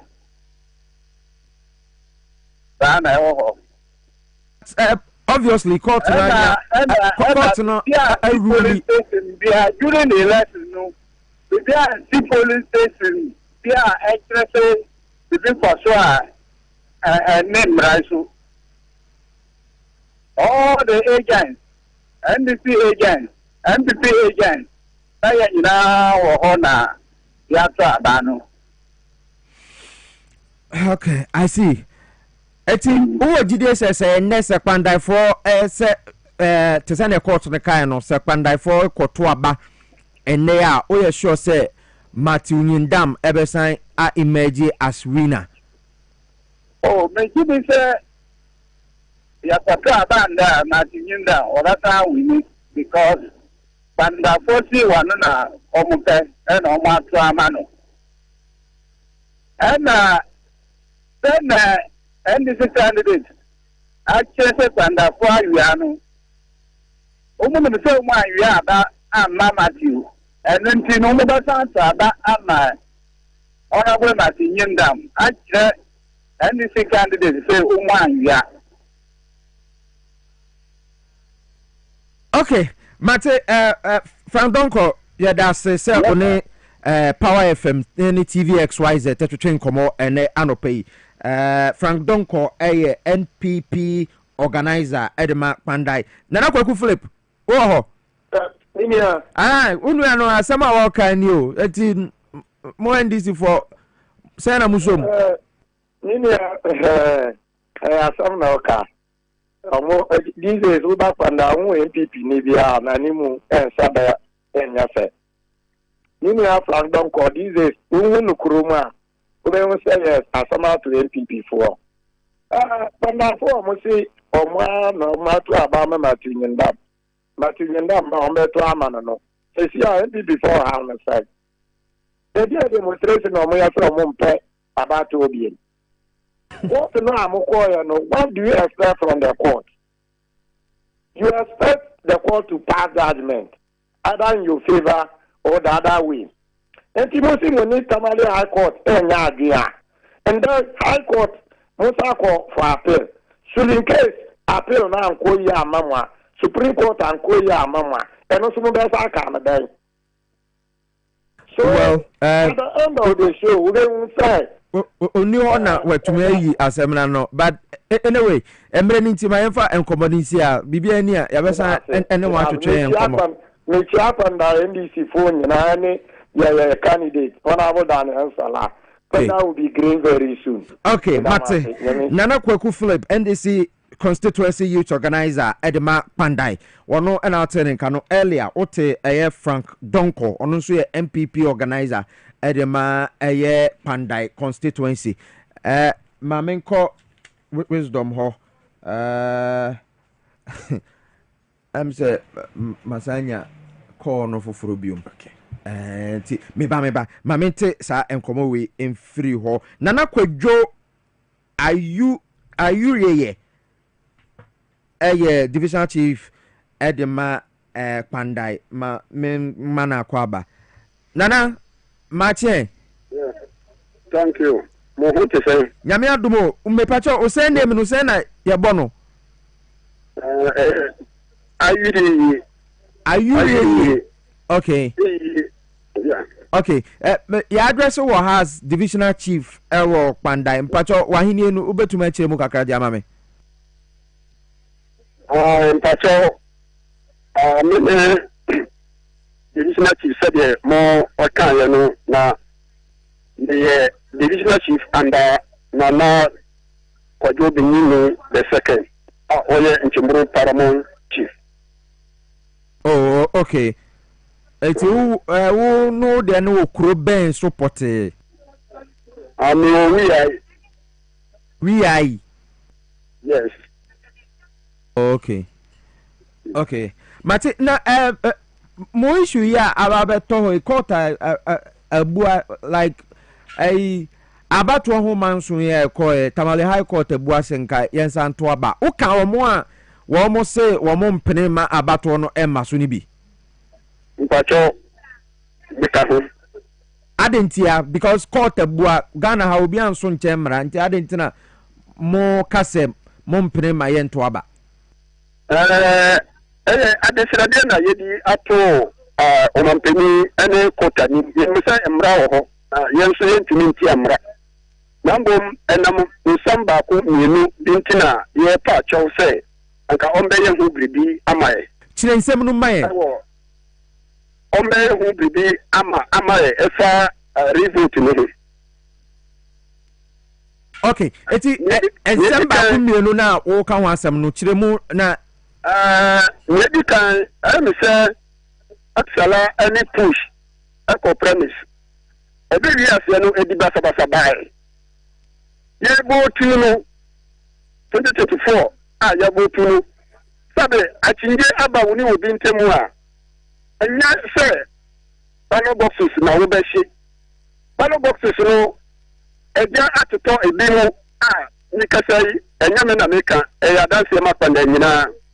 Eti ya hwe se ye traho anihan se ye sambe butua ya firi ne nu yimu ye nu nyansa so ne edibe bre enti na ye pa chew se oban enya hu bibi emaye ba wonim se court emma ruling na eno no someone tia say to send the MPP for aye no appeals court na wo no mo akọ enti se owo administrative bia from the onset no nyade ebefa where is that? Okay. My infancy ase. Nana medase say anope one ya twetwen komo. Nana Kwejo Ayuriye divisional chief work panda on now turning kano asemino because the call has been put on hold. Because also ochene time kra na because emra yeah right court am ruling mami no can saying no matter how much noises you make the law is the law. End of announcement. No kind of French man. The law, after the law. Hey. The issue for me is this. Now we saw near Eto Jachi Kwesin. Yeah. When he was declared vacant. This is the same story as Pandai. Yeah. All right. No, it is. I call it the same because Martin Yindam still has the capacity to contest Pandai. Yeah. In the same as Jachi Kwesin, not also the same capacity to still contest a seat on Uwini Ayejifi and as a declared vacant. Yeah. So that's why I call it the same scenario. Okay. It's putting Pandai to Jachi Kwesin. Jachi Kwesin didn't complain. Like you are saying, the question now be sir MPP guy and they say, if you believe in your candidate, what is the problem? No, you believe Uji Udi say NDC candidates no Rini Abano Martin Rini hands down because 3,000 plus votes because the people believed in his ideology, they believed in him, they believed in his capacity as MP because Wakwaba into no Yemfane and Kobuma. What is the issue here? Yeah. And the argument Apapano the Nanano make you say there is an issue of potential violence near the I mean this argument Nana where they say Nimkasa Nana Miswe Nimkasa who now here Nana in the area assuming say Nana Kasa you say opening giant this one say one cream open and no be giant besa enti Nana asema who catch a man for ne say abai kwa kotuino enye ntokwa bibi na anto ye na court ne say yemfa nto ha nti me manfo munyina mombra nti all these divisional chiefs and the paramountcy and all the so-called chiefs are they against the rerun no they should call their members to order simple as theater abanu mo kwato ne fenchim mo na kwa basa I don't the day development and here end of announcement. Okay, yes. Kwabena na for the big paramount chief na video no ho nti yembo because as for now we mo press conference now we mo say about no we mo mfo aso no even though it is dead on arrival but yes but my ntie ahemfo no we mo press conference we say Nana Nkpajato Nkpawiase the second. Mayikotie Nene. And leaders, opinion leaders in Panda are saying that we are nobody to stand against the verdict. We the chiefs respectfully are calling on the president and all stakeholders to ensure that the will of the people of Pandai constituency is duly respected regarding the 2024 parliamentary elections. We and our subject gathered here today are a mix of sympathizers of both NDC and MPP and would want to live in peace. And so we say, no rerun in our constituency. We do highly respect the ruling of the court, all right, but we are...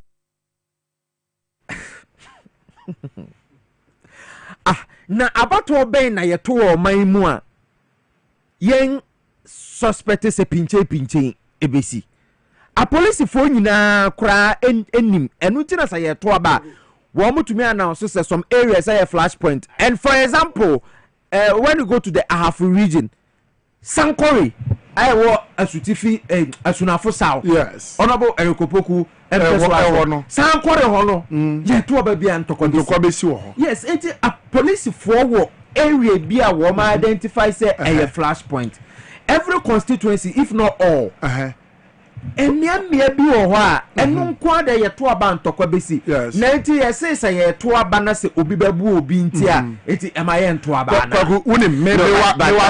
I don't agree with the argument say yebeto aba na ntokwa besi no you see we have outgrown all of these things so no but yes the hotspot areas should be but ntokwa asem no and I'm say we have to make everyone ntokwa you can't rule out that one. What you say? You want Crawford one more Minasipo. What you say? NDC for boys, baby, what Minasipo, and they are like, Yakwako Twaba. Yeah, must see your candidate about ya today, high. Okay, it is a Obibana Sabia, a cocoyet to say, be a walk to a banner, Wamusu say, a take ballot paper, Mununa Amana. They would definitely react. Exactly. And now, about to a yeto Ghana ha say no emia do ho antokwasi yes but yen to me nkasa yeto aba baby ho antokwasi ti yen to aba ho bi kwaku mimi nya akwanya wo ho we can say that that we cannot say akabe fa akwanya kakra bi so that is my argument okay na ka me de bisa ohene no asemba akopa bi woni mo bi o se o ma Piesie ma pandai we run exactly own up money panimra yes me pe anko ohene me pesa akwanya na me bisa nana me pa cho wuni mu ana because say there ye nyobi sa IGP beche no tete onu obeso ne pe chi gbogbura se de be ya Piesie be ba ho enti wo hine no nsem no abeka no ehu e bia na wonim nipa bia botiri mu po se rerun ye ba so kwandai no omo de basabasa yo na fe asumdie wo kwandai na free ho on kan tira IGP obeche no hine na kapon ono anka some place say omo man be answer questions the chief answer questions yes what is the planning I will talk say omo call rerun na basabasa rebo enti hine no ankasa no senka police frɛ no no bisa no e bia wahu ekuo bi wahu gang bi wahu ebinom a wo mo se wo mo de e bia rerun na baso me basabasa na Piesie media ya me den say nana bresiam nana bresiam okore friends nana bresiam okore atosa otosumienu ono no ye paramount chief awapandai wapa be kasa le kasa ni mo hwiam Piesie say ye ready okay ma ye ntie ni me na afa nkomo ne ye fancy yi okay the paramount chief wo pandai ono ye ohempon a owo ho nana bresiam okore atosa a wotosumienu enso ese omanfo no court na rule exactly enti court mra it is mra no akasa obi amro mra so enti abato no say baso yentie no nana brestiam okore atosa the second and leaders opinion leaders in Panda are saying that we are nobody to stand against the verdict of the court. We will vote if the chance comes from the court. And again, we fear nobody. Panda is faithful, and anybody telling you Panda is at war, the person is a liar. And again, we, the people seated here, we are seeing. Okay, well, we nana brestiam okore atosa the second. Wono eneye ohimpo paramount chief of Pandai, and what's in Kano. Sam, the people. The law to say no can also I'm going to say French the law the law me law am division of French mo pe no but is that correct is that correct the law akatrevin the law no I doubt I doubt me what the old come in unity we dey maybe sir Piesie when you on him pon Panda nyina ahye ase omo buy near sub chiefs sub chiefs for no no in fact eba democracy man defend na wo kan minority for asem no yes near omo ye or parliament no it was uncalled for yes but you see sometimes their reaction now womo oppose no yes womo di oppose e niam bi ne it is part of democracy and you see to me, even former late President Jerry John Rawlings cry or the a coup. Everton could so we are Ghana for to Abaman. Tamade so hey, JJ Kasana radio ne was so on no cry at a point. Ojemu say democracy nya ejuma. And I think say President John Dramani Mahama. Yes. A sabia ye twa to da bina akwa to say party be winning majority our parliament na say wow your minority no won kan ho o pese saade no omo yi free ho and the minority omunim omo so omo wan kona ho they know and that is why they are taking advantage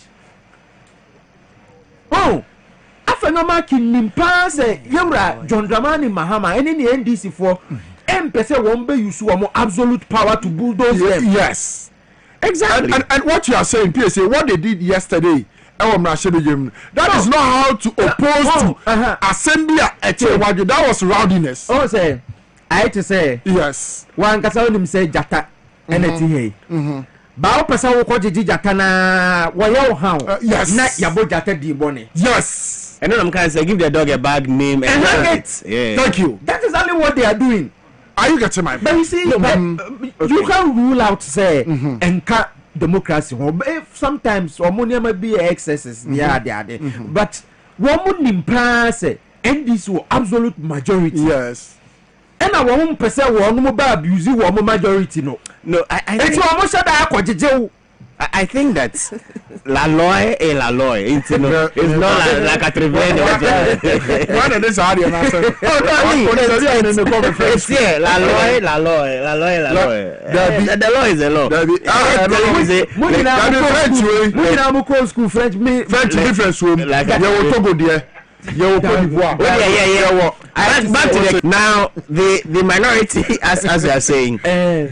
Over the said period, from now to the next 4 years, they know the numbers they have. Yes, they know. And that they know said the absolute majority of the NDC, is going to have a very, very deep toll on them. Yes. Into Nyomu Yenani say, Sisi and Unisheka, bra. Part of history. Exactly, because no, because from leaving their seat into the center of the chamber, now obey a debate. No, so the Mamema example when NDC lost in 2016, 2017 was almost started a DBF unity work. Exactly, that was to solidify the base of the party. Se oman nyane saa nka party no betete apansam because I'm afraid to say I did party t-shirt my way na wanche and I discount my way and I want farm. It is hard no mo ye and a Professor Kwesibotwe may he so rest in perfect peace or more call around the country just to get inside information about peculiar issues what every constituency. Woman yes can this gatete apansam. So Afanga Markin is doing what he's doing. Order from above. And especially because yeah, can use minority say until we are MPP ni now we fear you are like party ningu because NDC for air communication our radio TV so I'm saying MPP egu until Afanga Markin ya why no need da hopa and da hoboni. Because one and especially building up to the January news. Building up to the January primaries. Is it helping them? See, it's not about helping them. Why I say it's not helping them? NDP. Yes. The way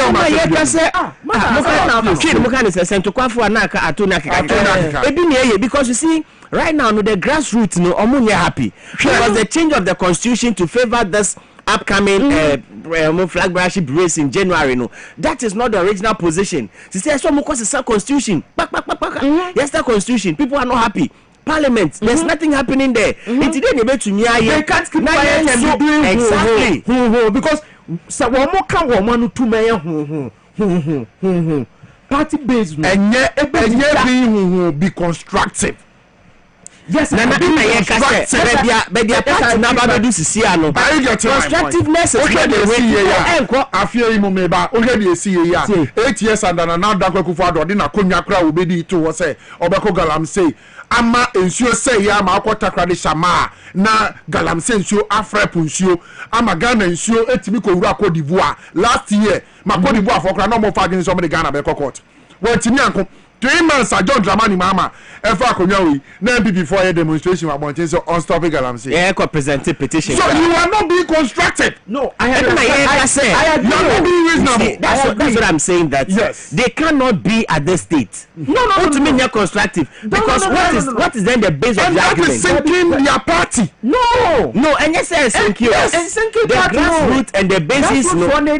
Because exactly. You see, Papa be the kind of some politics and yet to say Bible. Any nyamesom eti politics no akwa to say the enkrofo taka say abatu bi a enwemu wo mu no politics ain't the Bible akenkan okay So sometimes you need to take a different direction to achieve what you want. And they may seem say one more criticisms no any constructive, but they are doing that to solidify their party base. Because MPP for foot soldiers now womu gufie no. Ne adwamama ye nyese womu nim se adwamama ebo adwuma womu nim pa.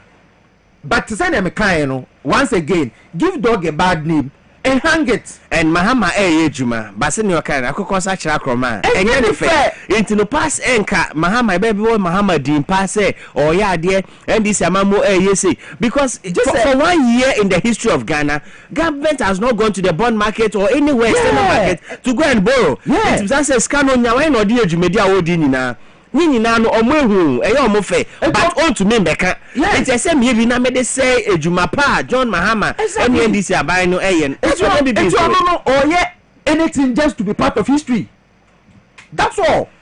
And now my history oh yeah, I agree because if you are a member of parliament and these are the kind of precedent you are setting under a democratic governance. You need to you be a court kesiye pa assembly you chief justice whatever say no matter your party color. But now we person obeko court na mom we be rowdy e wo mrase and no a mindful for so or my Ghana. No, what is what the grassroots want? What I mean therefore? What is therefore? To plan no need no it's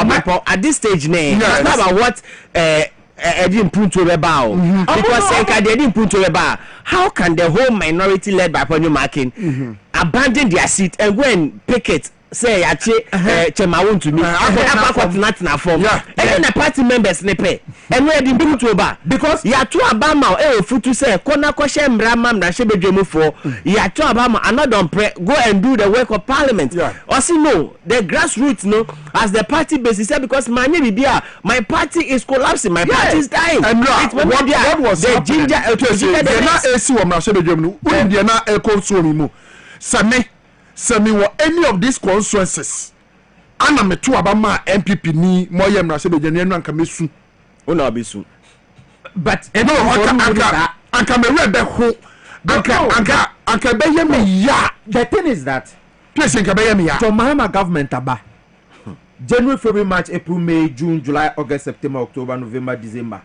almost 12 months. There is no one scandal say abai nipa bia ko diska abai nipa bia dabi na ofri say ebi see down the Fourth Republic na ofri say sa asem na si na MPP for tena se na omo kai na omo kai PDS send your for even Kufuor mention DDEP cash for seat hwan Akufo adoba kwakwadi ambulance who kai say wo mo tena se na wo mo kai a wo mo hu say NDC for go mo animo oh yeah and in was any wine who says CIA organ wine afero market no what pro one pro that is what he has to do and then Najumaso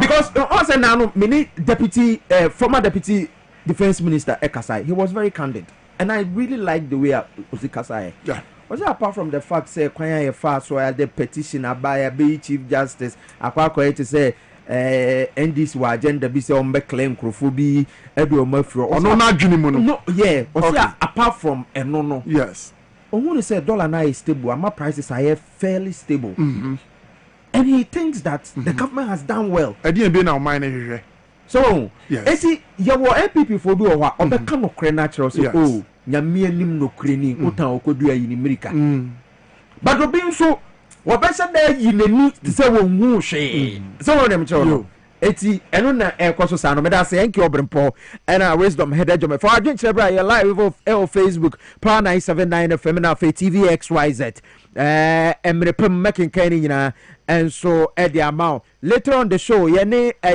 comrade Abu Safian ebe twetwe enkomo ewa ha say awan for say ebi mo say omo menya yeah of course you are at liberty to disagree with me eno there say opinions are like noses into no obi ana ne hwene Desmond to ne hwene ye feche me but me so me wo me hwene it is anete my enko Dr. Sharpo na yada no enko twetwe nkomo the demon chaser Dr. Sharp Okrah yane no entwetwe nkomo kitano ewo Ghana no obi anu no obetima challenge yade bia ni wono ma obetima body yentimi nyama apart from sa yade for na me kire ye no anase maka no Ghana no obi anim ye me na masia ka se me ye aduro ma obi na sa anye ya me de sika bema number 1 mema ni 15,000 Ghana cedis tete 150 million number 2 no ya mfa ma na report ma eneni eba police station bia afi nsoso no yade amano no yentimi anya yade yamano yade ni sika amano yamano 15,000 on sanfo yanko ene social media platform bia so maye obi ehun se Dr. Sharp krampo ni aduro ebi ntimi nsi what you say me abruni ba me firi nkransa ye firi ne kranka enya abare nkwa na me de ye adwuma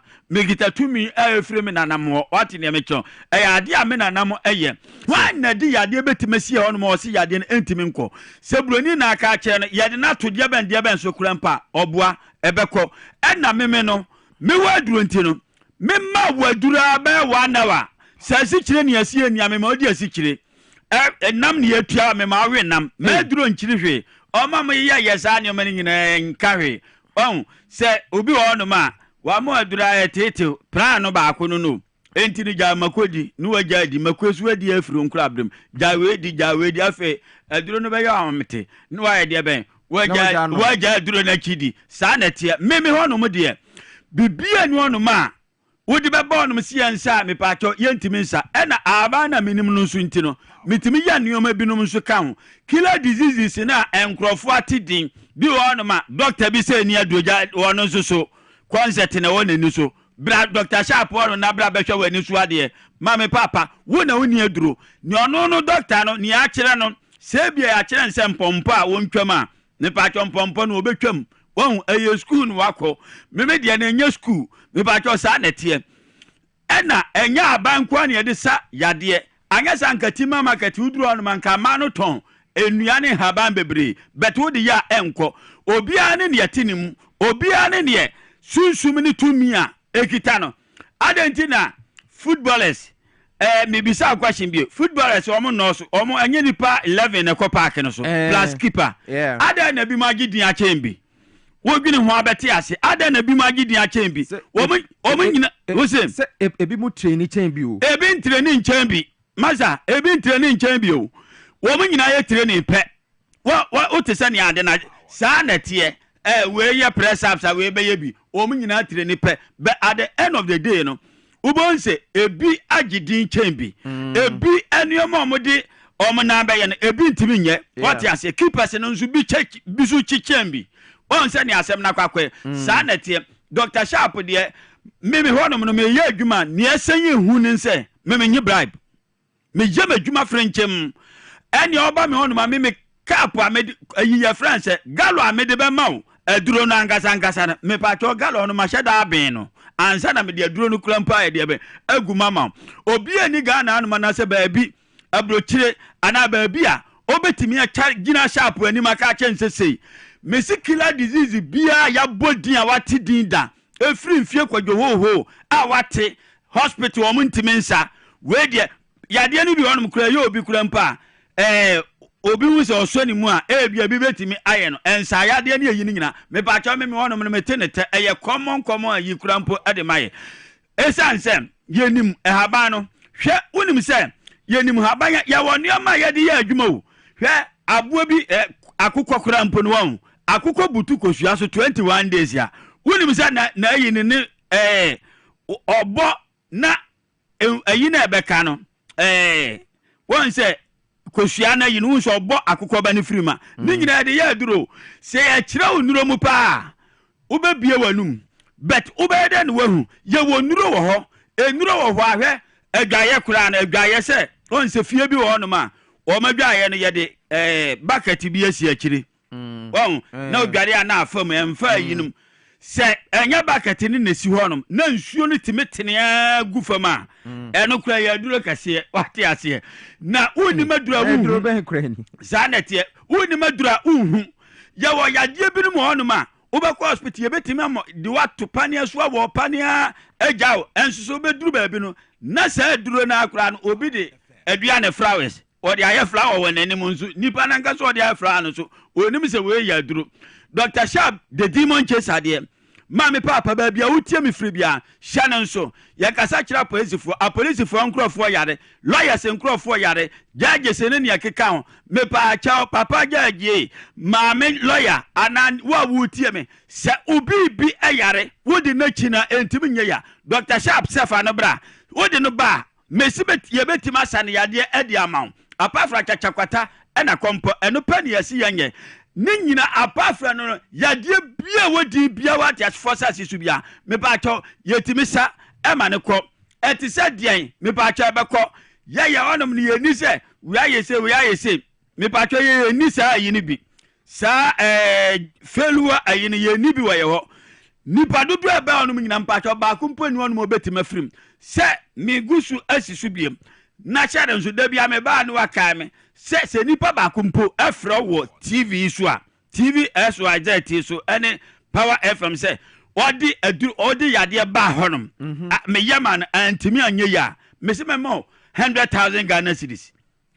se da me ka wa fidie na so ena se me ya do mo bi na anye ya mini anum kure na program bi amobeye bia no manipa no omfre enya ye program so no aka se bia ofre no ya block ni line ene program bia 24 hours amobeye onum bia otimi fresi so ofre asichire yare osa me asichire yade me ma me bo wa bo asichire yade di me ma na adura wa na wa peme modi asichire wo we na manwane ne omane nyina me modi ni nyina yade bia yade ehu no yade ehu a wo mutimi nya no nipa cho sharp ye eye simple obuba obabuba yade anu oden media sa me menkasa se wo bisa me dia wo bisa me ho asem bo radio no so dia ana TV no so mepa cho meka na ma kire se achachakwata kompo ena mumu eno pe na menye nipa no wote se de yade na bubu no wote hwiche mu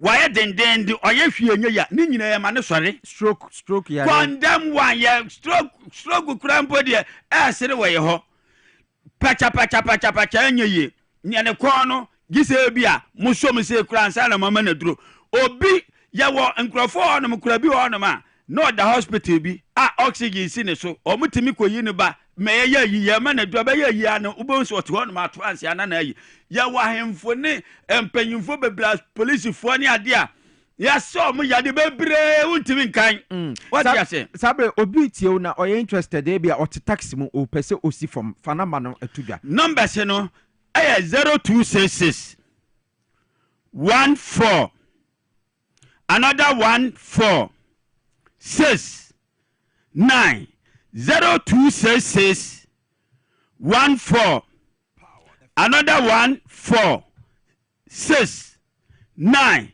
050 0266 14 69 I me number back no when na ya WhatsApp okay 020 okay 489 74 54 eno no ya WhatsApp obi frɛ no wa nyaya oja voice ya ba reply no okay sambo and 020 489 okay 74 54 back no so ya 050 554 19 96 050 554 19 96 Dr. Sharp numbers no edna mame nkyeremo mame papa obi yade ankasa no opani wutie men obi wo no man unim se obi wo no no ankasa hyeda yare no ode ha na busua ya woni oma bebre wo enti mi wo no no edna me kyese ya nye blood ya ye adwuma no frenchem pepepepe ni edi yade na chibia no masa mo bi na da obi nsem bebre edna mame nsa nkyere wo se obi wo no ma obebisa ansem bi afidie sayade ampatwo nka America fo nka mpatwo ye mposu nuru mfa nkonkomo afidie nsayade sa nete ma me papa o te afidie nsayade o ene kwana kwa die eche ne ade nura omu posu de kwa abrochire me patwo abrochire nso na nkrofo no ma me papa wutie me Dr. Sharp nyame de na ba ede ama o manga na nyina se utie yen ya me patwo ayare sabe yodia ahoto be yodia ena ade ayanka no bibi wonu ma ya moso ofra ne asi ebetimi aye yanka no afidie no so apart from chachakwata kompo ena mumu se yesi ebetimi aye ni entima anya me patwo no ma nipa no mfre na gese yeboa no ya de a ye ka nyina me patwo IGP otiswi ebetima kai ba ko no kura de ya de bi to no sesem ye na anye ya oncheme ntum 10 years me patwo ayi dampare ansa na okompatwo onyame ncheme me waka soa oba me on mafaka soa ka naka so obesi overhead na se so si overhead na se a no wafaka eko new market new market no waka so obesi ADB bank usi wo no ma ni obehia no obi ADB bank obi an bisanse ohwe Dr. Sharp so onima na ebi ono so ye hoho te wa obi anim Dr. Sharp every day bi anso me ye adwuma me consultation ye 200 Ghana cedis no aboa ho for yade no oba na otu ase a ye give it to onoma ye mu aduro no na otuatua ngakrakra yade bi anu obetimi dia ba onoma entimi nko. Okay, Dr. Sharp and I turning Kano live on Power 97.9 TVXYZ Dwabo Ase Jumadi in the Sunni ye twaso ewa hase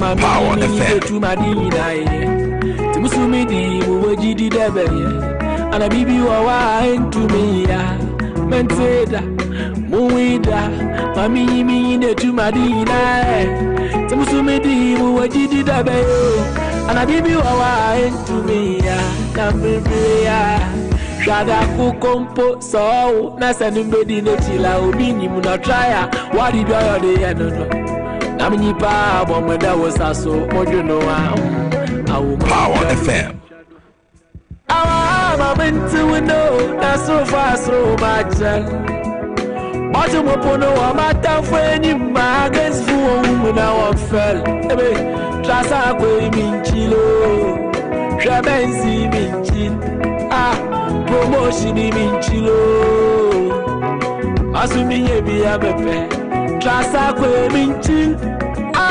shabenzi minchil promotion minchilo Power FM aya ya kufri na kwa mesa mabilu na fo ya kaminku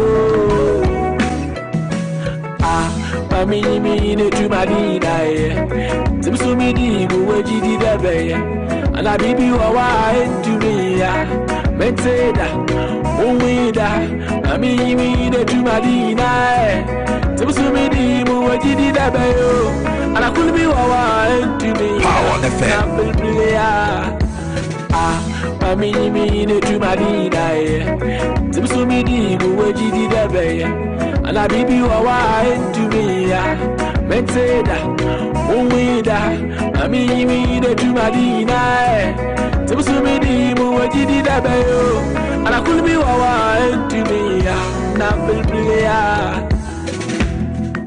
ya kufri na ko 45 minutes after 8 ebusu for Sama Makwaba Biom Power 97.9 TVXYZ Dwabo Ase Jumadi from now till 10 Urban Pay Atena say in common Ebron common day Yadika Chimbi dada Eko Pandai ko Shushe and Sama Eko so Parliament and no chaos see war and Enki Obram Pony wisdom and Ejome Ebe Boame Maya Boss and Komono Ewa Hase I feel what you need still our conversations are hot right now, so able to me abaso jumedi and so. Thank you so much for joining us this morning live on Power 97.9. We did the Piesie Okrah Boys Prefer Chief Tankers Honorable Without Constituency. Special good morning going out to you, Lawyer Edruji Tamaklo, boss of NPA.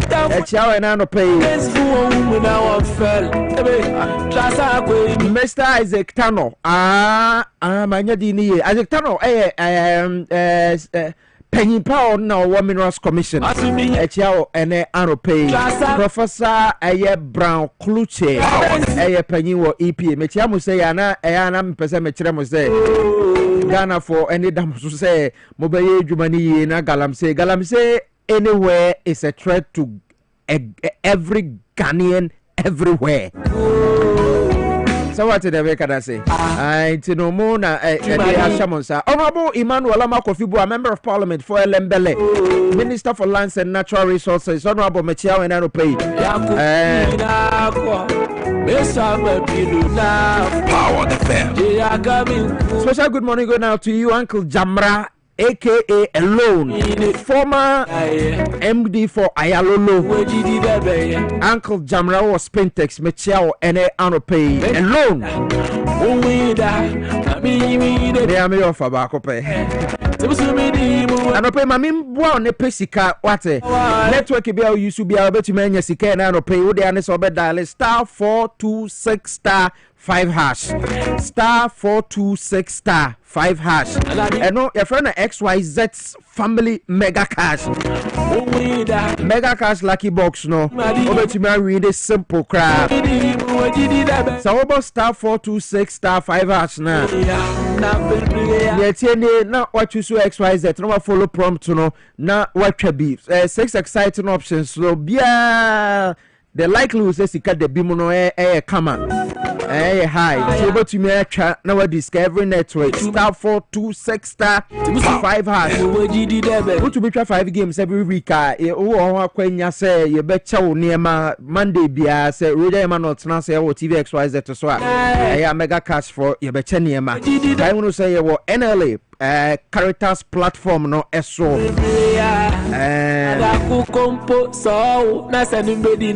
only 18 years I want to be in Chebi. What me say bronya ba na bronya ne ba obi a wo fie I say enkola ema kwa ba fie sa month no o light bill kosoro sa na obetumi to data obo se enkola nda hwe movies ni ade obo se ade be sando nsia na hye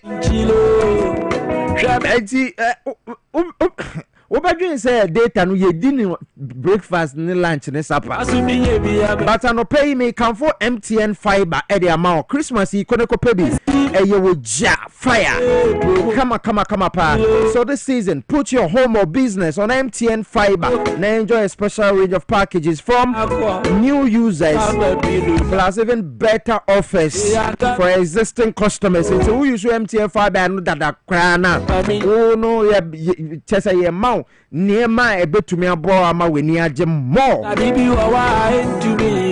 The first 60 customers are mobile signing up no mobile receive vouchers at their free MTN. Yes. New customers just log into the my MTN app. My MTN app no we'll call Google Play Store and as App Store obetumi anyabe. They requested for broadband no na check availability our community so obetumi use bia. We dey understand about dial star 5057 hash star 5057 hash no follow prompt no MTN kwan obetumi we nyina dey ama MTN everywhere you go. Yeah.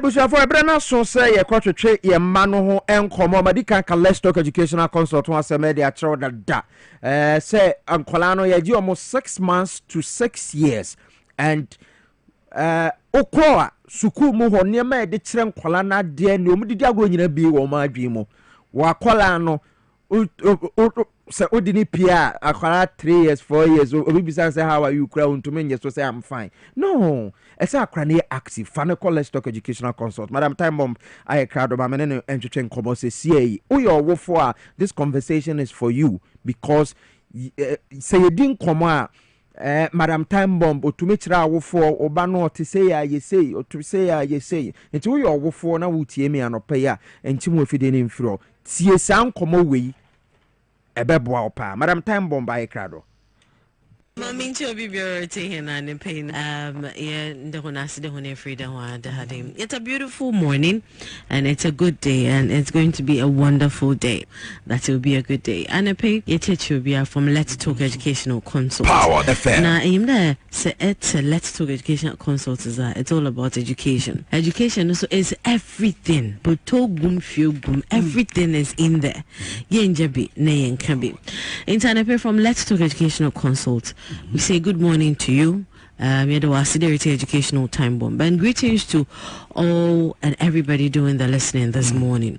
Mincha Apostle Piesie Okrah na men donase for the great support he gives to the school. Na Mincha Reverend Susan and Mr. Arthur fina koma example for onyenuka for Mrs. Edith Ampo for. And pema Mincha me grandmothers and grandfathers. Na men donase strong for always pushing the kids to LTech. They will tell you our grandchildren are supposed to be there because then times as I know that's what they are supposed to learn too. And even if they are losing it somewhere, there is somebody who is picking it up. And now I appreciate them because I grew up with my grandmother, and I thank God for the things I learned from her and the experiences we gathered.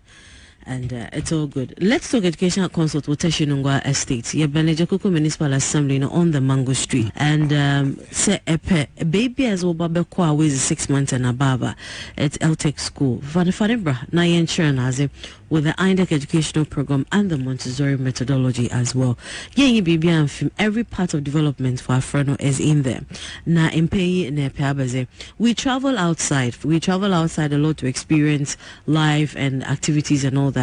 But at LTech Let's Talk Educational Consult, we are privileged enough to have them coming down to work with us because they see that we are trying to push something, and the agenda of ensuring that we're not far from the world with whatever the 21st century is about, is to be achieved. And so we have people from Germany, we have UK, United States of America, we have the Canadians coming in, and we have people from Switzerland also moving in to join us and teach the kids because experience and if Let's Talk is going to the world and is pushing kids for the world, we should get them coming in as well.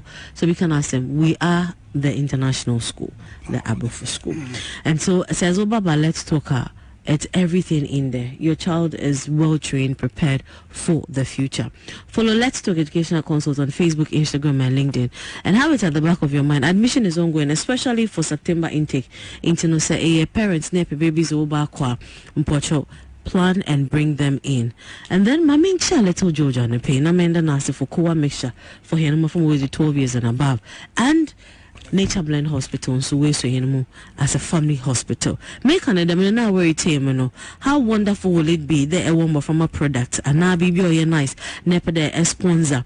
Educational Time Bomb, both on TV and on radio, so that parents will take and day in and day out will get your product and purchase it too. We can't do this, and it's that when you talk about education, somebody will tell you na hina ne sponsor education program. That's how inferior education there. It's a program on shada enyada obeton product amo. But here is the case: we have a whole little George. That means that also was the buyer beton amo, and it is selling because at the moment we have a number of parents across Ghana who are listening to Educational Time Bomb and they watch Let's Talk Education on TV. What product are Fabra? Na yenton. Internet pay mebeya. That is it for Let's Talk Educational Consult. And when you call man and me pick a call no, on 0249 069821 0249 069821. And pay, do you know that 1 out of 6 children be away 2 to 8 years has a mental issue or a mental challenge or a behavior disorder? 1 out of from a 6, 1 out of it, that child has a challenge. And so, and let's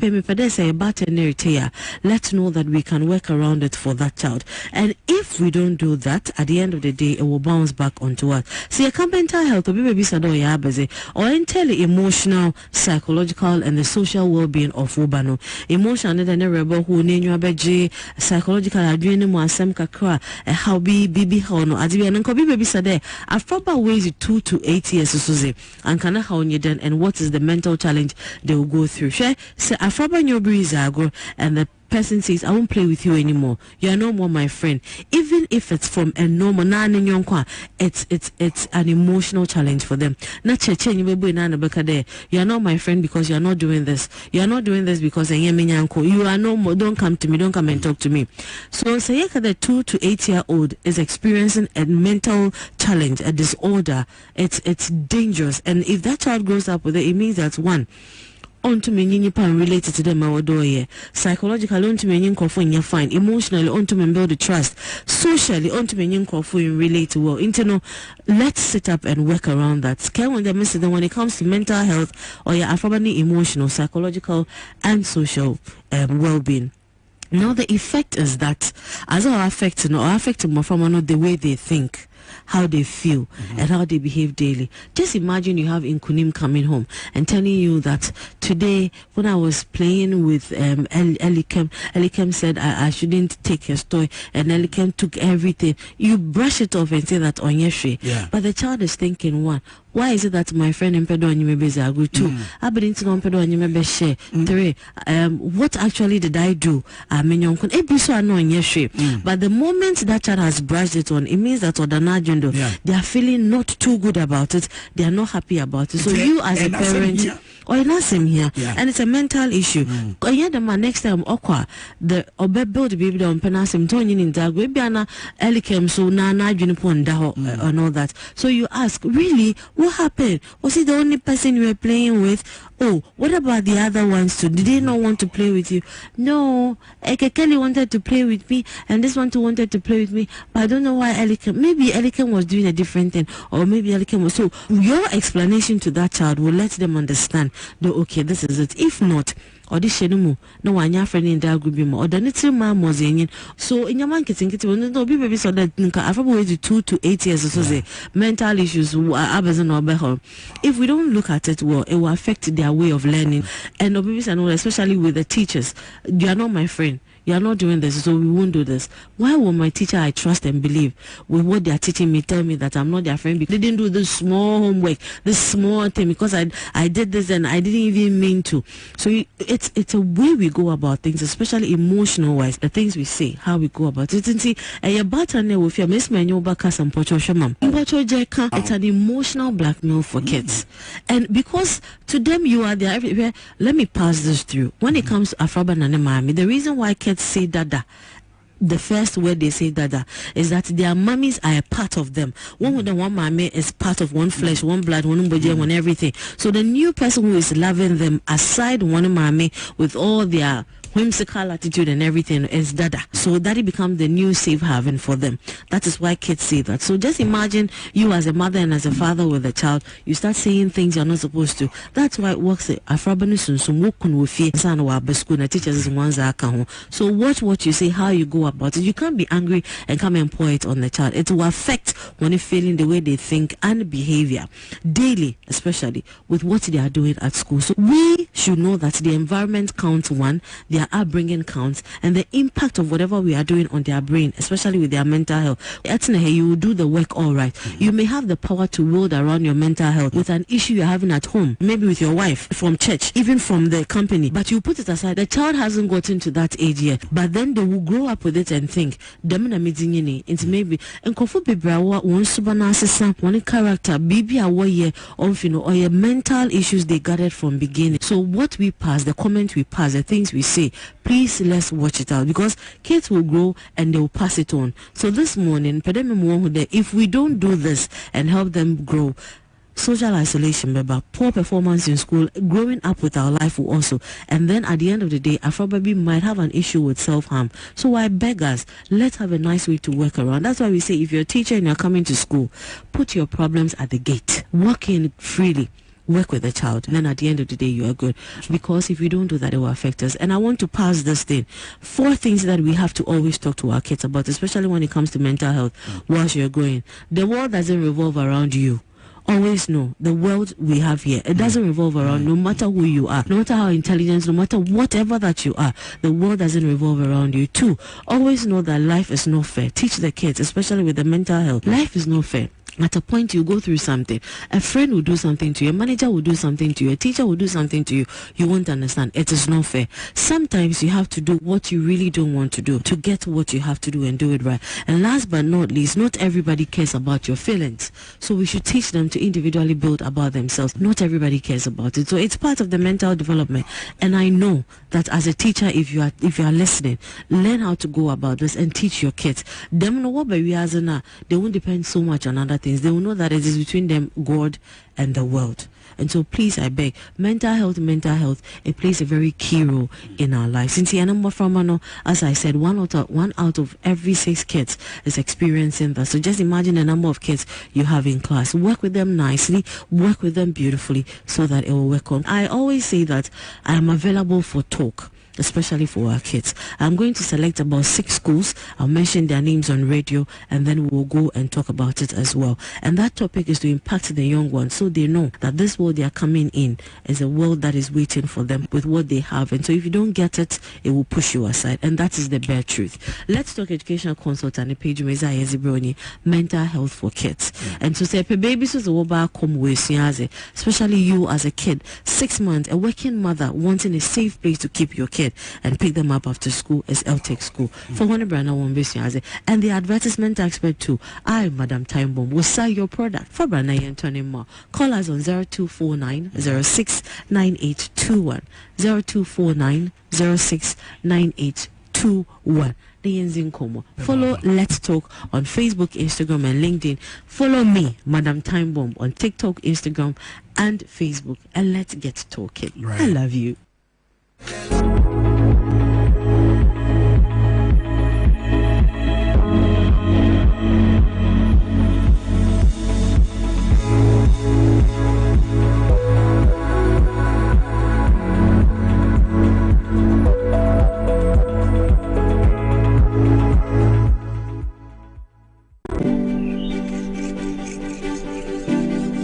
Going to the library.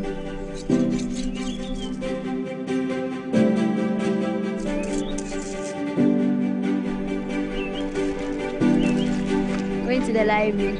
Okay.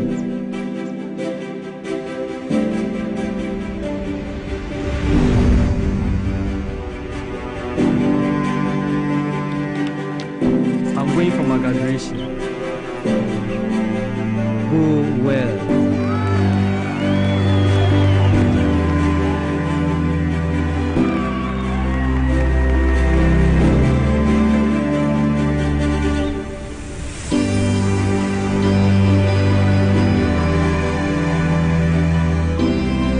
Education changes stories, and being part of these stories is the real passion for us. MTN.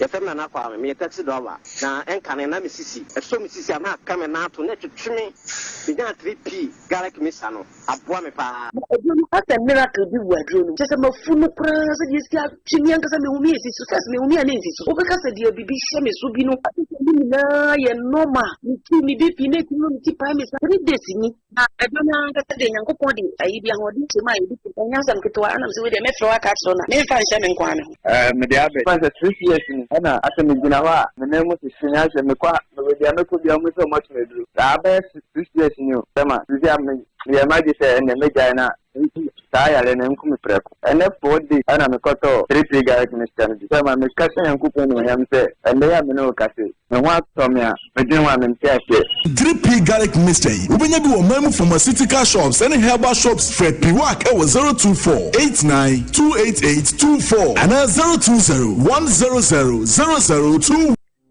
Hello Ghana, payday is here. Stand a chance to win instant cash prizes on Review Scratch for Win, up to 100,000 Ghana cedis to be won today. Get ready to play Review Scratch for Win to win big on TV XYZ.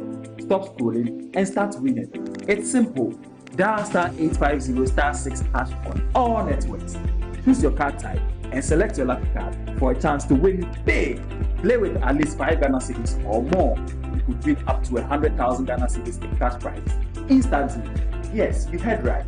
100,000 Ghana cedis in cash prizes. Don't miss out on the chance to win big. Dial *850*6# to play it now. Review Scratch for Win. crash certificate. They discuss it about you must be 18 years and above today. Terms and conditions apply. This game is regulated and approved by the NMA and the Caritas Council.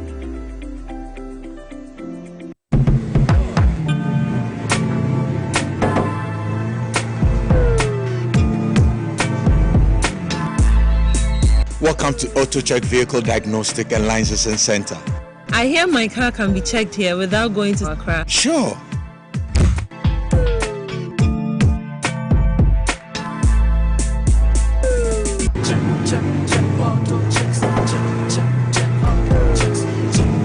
Emission, check. Alignment, check.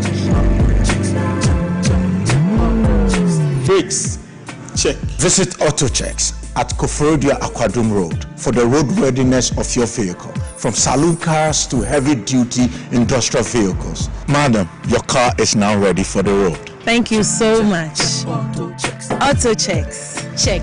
AutoChecks, your safety, our priority. Auto.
8 minutes after 9, Bushra for Sama Makwaba Bium, live on Power 97.9 FM, TVXYZ, Dwabo Ase Jumedi so any. You call Let's Talk Educational Consult, and I hope, say, as a parent, utie bia, well, say yes, and who ehia setem bia, say utie, and komobo, because child upbringing and that from. But sometimes you can get it wrong. It is more kusku akwakusu and one day and one two for one. I don't know Ninti I want to me emfa. To me fa. Rocklane from the camp of Julius Kojo Entry, Mr. Music Man. Old but still golden. Rocklane. 9 minutes after 9, Ebushua for Yemfa as the Dakese Emma Franco Trading Enterprise. Still your phone, papa, if ye Nokia Samsung iPhones Nina Baby Busu or Hot. Yatete so 40%. And no Naya dear and routine as a Okoto phones, a Franco Trading Enterprise. Until your boy Marani says, still phones, papa, if ye. And what our Franco air conditioning, smart TVs, chest freezers, washing machine, microwave, blenders, ni CCTV cameras. As a CCTV camera now, about must because you there's a man for trust no near honti obi adwuma bia am fa CCTV camera mbo ho aye wia no a ohunti CCTV cameras no papa no ewo Franco Trading Enterprise which one monitor video no anytime anywhere 40% discount. Bora ya share ye bia wunime organa ha dabraka kra tema ho sunyani kumasi tamale. Ya wa ho frame 0246 422 338 Ofreya Yabajoso Franco Trading Enterprise still phones papa fie Health Alert Clinics and Pesa $100 da Roma bra ye betumi aboa sisi yade na wo tembia na mede me yade ni misisi o oboa sisi yade nye japade Faco Health Alert Clinic hypertension stroke obi o transe o se ananse ache no ananse so nye police na wachew typhoid fever cholesterol no ekosoro esi mendiwe kono koje aduro betumi aboa o pam body pains no mpemo yade nyina yesa wo suna wo ho detoxify body no massage ne physio so ho hwehwe wo madina ye ne post office no ene din hwe ni mo First Atlantic Bank building no hwa yo wo ne chi pe Madina ye ne post office ene din hwe ni mo friend 0242518893 0242518893 there was any bin so ka so apokwa say Shaiman and a takorade Mame ko twetwe nkomo bi ansa na Abu Safiana ba yenko tonti heba womo de prostate dru papa ba na se wo yo bi a be ma wo dwonso no problem wo ho be ma dwonso ne zigzag ebi wo ho ana ne de mu apai mi no se me wo ntafo wo boa yade tonchi heba edam akwa transe elda machi yeah yesi ayache oh Piesie no kre na me kra me ka se da ma wadu no ho ahụ ba fele mi ti Piesie nka me ko leave kaka yo da se mo akwa ba so bejo so na tonchi heba for mo want to say trade am kwadum great nyina ye ho ye nice se dok ho ye de dok ho ye papa nyame ma na ho den a ode koso ayi nru ni gu ho nru papa meme no me di mo adanse sa tonchi heba ma yenti nsempa no pei mo de na me magana mema yo anopei Piesie mechia atiefo ye papa num ye maame num ye nueme manum atiefo nyina won wa semre won tika mu ni won wa ewo fie so a won hwe afidikasi TV so anopei achia won nyina edi chia kese efri kontonchi link ebrewom semre doctor ni abre pa eno amene kasa no so okwayem a wope enuaba ni enubra odiba beye tonchi heba capsules na beme biara wo how die nyame adom no onya tonchi a na oboba ne ho atono na Piesie ni busa question bi se wo pon adwuma bribe na ya kofi etutu sisi enso aya wo nye late ewofi ewa abonten toro bia mtum chawa abonten sawo so brimpon ha kan busa na sa question pa tamo kofi bema bebri oho no a wapo adwuma bese tamo eso kofi onya kura o late bese ka by 8 na no adu fie no okodu fie be wine wanyo no obekọ na yira da no wakwakochia no ho ato nwa obi otini demo osinigi boko so krofu ko dem wakoda ebo 3 won okro no ededira otimi nya hwe bema no asa enti tontini tume bo awo ewurade enti seni pa no ukofie 12 wan kwa open adwuma bese 538 obi kokodu fie be France be 9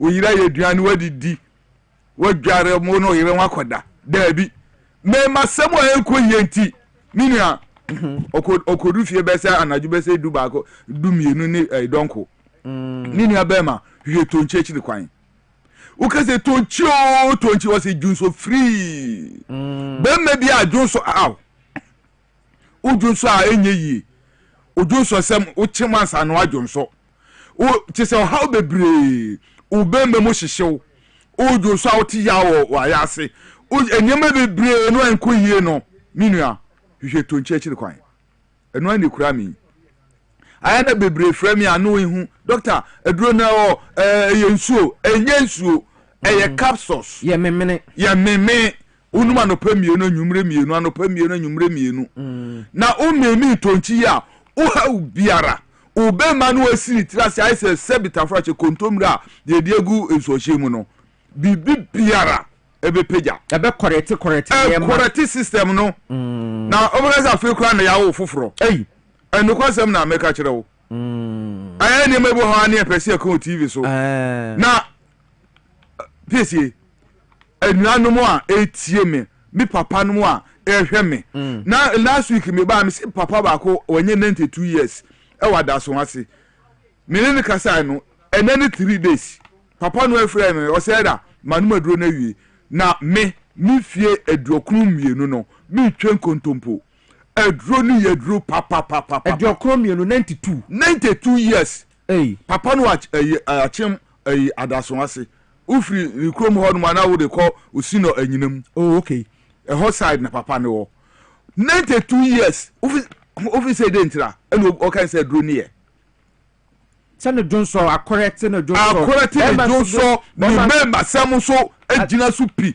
92 years me say wow papa no me ho oba mikrom se dwuma se beje duro no last week na me kan ha papa no afre me o say eda manuma duro na wie na emom no sese me tumbo ase se mesemanu be mu amefrew me srenu anom minu be manom minu manom se wukun ena o se ha mu minu ba enfe hye wo ho bo modi se obepedro bi ama wukun se the process ya the rubber tukun be memu a eye how be bre eye ka ebinu kura fa hu enu ti sa otimi nka hwehwe tonchi he ba chiri kwan na mawukunu anopa mienu anwumre mienu anopa mienu anwumre onkoso no ahaw biara so otimi na on compasso so otimi nya de ebi sa haw ni nyina firi ho I see tonchi herbal capsules sabre obi tie we bi otika mu a opeso osi enti numbers no fato ho se obi tie me no otika opeso osi a number me ense na be tu adwa okay me boss nu mienu de edikan 0553 51 11 59 0553 51 11 59 0243 90 77 33 0243 90 77 33 0248 85 00 81 mi number no last number no 0248 85 00 81 sa number mi ensam de tudwa yi fremu bia ye befa na ye no wadi nkomo me last number no mi anso no mi boss no ho on ye duro no mi anso no o pedro ni bia o frame number no a true me no o sabe kan duro ni bi so pesa o ton so pesa wa o benom frame boss o benya duro ni bi anom me sire ni anom mumma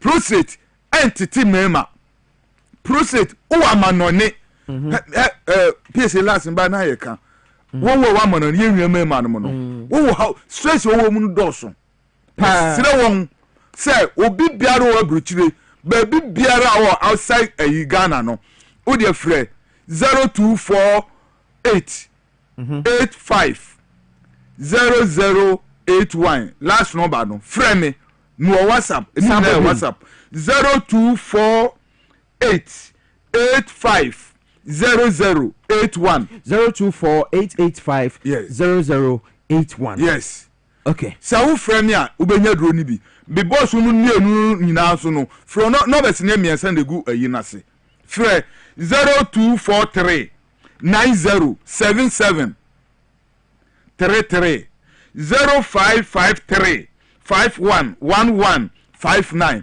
frɛ number si na hwehwe tonche chiri kwan se udun so obema mu hyehyew wayase ya oya ensuo bi firi obema mu ba obema na enye dwuma obeme na sidi terase minua ma se ha onyina entity ubiem hwehwe tonchi akiri kwan na se wonim tonchi wode obitimi no one box no afrɛ me papa say ni na ekoso mesrew piesie wode yepon a me de wode be ma mate na yire huna nonom mate na minu so brimpon de onim ne amika nyina oh yes misre obripo onim ne amika nyina misre obi biara o heto nchi akiri kwan no on frɛ number si ba bi biara o ye be ma to nchi na akiri kwan se ukọ okashi drug lane baby bia obenya tonchi herbal capsules but usually edro ni ba say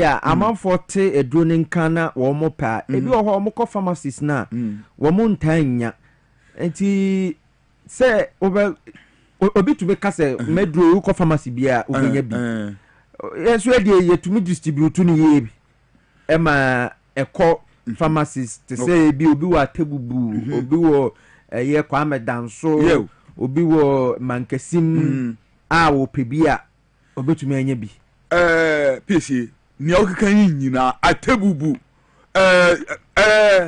sekwa ibi na sie ba ha yi ibi am for Ivory Coast one frame oh okay oh ya frame from Ivory Coast also here TV XYZ every day okay or your hand wo frame so hia drone bi ono na o mae o se tire obe frame okay atebubu from how ko nyina o se piesie emre ni mu a sa ayi nyina metimi abobo oh obetumi abobo next week ameba no middle list ni bebre beba okay na mabubo bebre atebubu ho nyina ye no bi ho fami da so ho mi boss have ho no keta ho ebi ho me boss akọ no mu list ni say no wa mama yi no next week no beji list na ba okay mabubo ukọ takwa ukọ mankasim ukọ Cape Coast takwa de say abibidro fie ebi ho yes na mankasim uko chise Cape Coast baby biara inu ni bi ho dunkwa ofin uko dunkwa ofin Dwabo Ase yes uko so menya side ho no otis baby biara benya duro ni bi okay uko hanu uko tema community 5 we dey bisa Little George me for Little George yeah echiawo ene no pay Little George me te won ka che offer uko amasaman na heba udu amasaman post office no udu post office no bisa na heba okay ubenya bi ho no wonyina ukosuhum na yak labadi sam jane chise baby biara benya drone bi ukosakuf okanchi drone lane hyros dd be nice repash wonyina uko emefa wonyina wo okanchi drone lane ho a chese obi biare wo se tonchi hebe se upedi ato a ko ho ana frɛ number yi me last number wo de frɛ me na okwan bia so no baby biara wo no ye be kire wo se mimi nim kura me frɛ me boss me de me boss number ma wa ono so be direct wo fa atebubu no other side ho no no okay mini abema a wo hamu yare mu hawo o mema sam na ojonso sam enye ye nkoye no mesrew abro nya yi beso na wo ne oyere da ho enyina ye kotena fie kakra na wo ne oyiri ti fie na esanse ontimi na oyire enkompam nti o sori a 12 o'clock why na be fie beda mesrew nunum tonchi na tre fie nunum tonchi na kofie ntem na se nunum tonchi na se enyoma gina so mo wa wo kura wo ntra bonten okay so usually amount for issues are one more with a bibidro ne say oh a bibidro ebi wo ho ana ebi FDA form fa o team so ne ade we say FDA papa FDA agiatum bibiara kame metra ha FDA boss why bibiara doctor yi bibiara okay FDA agiatum alright amount for crow US ni UK yedi no obi ama won mo ho eti hu bi enim ena eye pure natural abibidro haban enubra ena yedi yesa adro wi okay eti susansubo ni biare no se wo wadro bi kura wo no mo a wo de todro wi ubetuma no wadro no yenka se ja wadro no a wo no mo no okay obi ho so hypertension ono no wadro papa uni problem wo de tonchi no to ye be chiro kwan ya befa so a obenum waduro no no anum tonchi ne so. All right. Elder Mwako Medase ofri tonchi Kontonchi link. Yeah, tonchi herbal capsules. Mode tonchi herbal capsules aba. Nyame boa next week ukuada. Ya besa hia Nyankopon kan ho. Amen. Yo, Elder Mwako na tene kan live on Power 97.9 FM TV XYZ. Ya tena se na ya ba bebo enkomo ne yɛbɛdi nkɔbɔ de afa yɛ nansen exams results aba Ghana for bi si an jo ma ba yɛ de wɔn secondary school for no results no ayɛ yi ebi mo so say an MPP for na wo mo akata nneɛma bi so nti afa na mframa abɔ ama akokoto ada hɔ yɛbɛdi ɛho nkɔmɔ Minua Abu Safian aba betna say no break okay mate yamfa sedama Medimoses Herbal Clinic Medimoses say anadudidie wo ho enye e de pressure to eye oliver so etino se wo obi a nipa wudidi no mu nsuo ni ade de oliver na eboa ye yi eti wo mo de lift kid aba ebeboa na tembia oliver no anya hoden na gina na so na afa udidi atumi adagest aduane ni yie e de amount na wapomuden so atumi agina so eti lift kid no eye 100% natural herbal supplement Medimoses Clinic and Herbal Center for aba FDA enso agiatum se nipa wonoma ebeboa na oliver no amana hoden ti obi a wo liver yade ana se wo kura woni liver yade a ewo ma kotoba ko bi nanom na mbo na oliver no ema na nya kama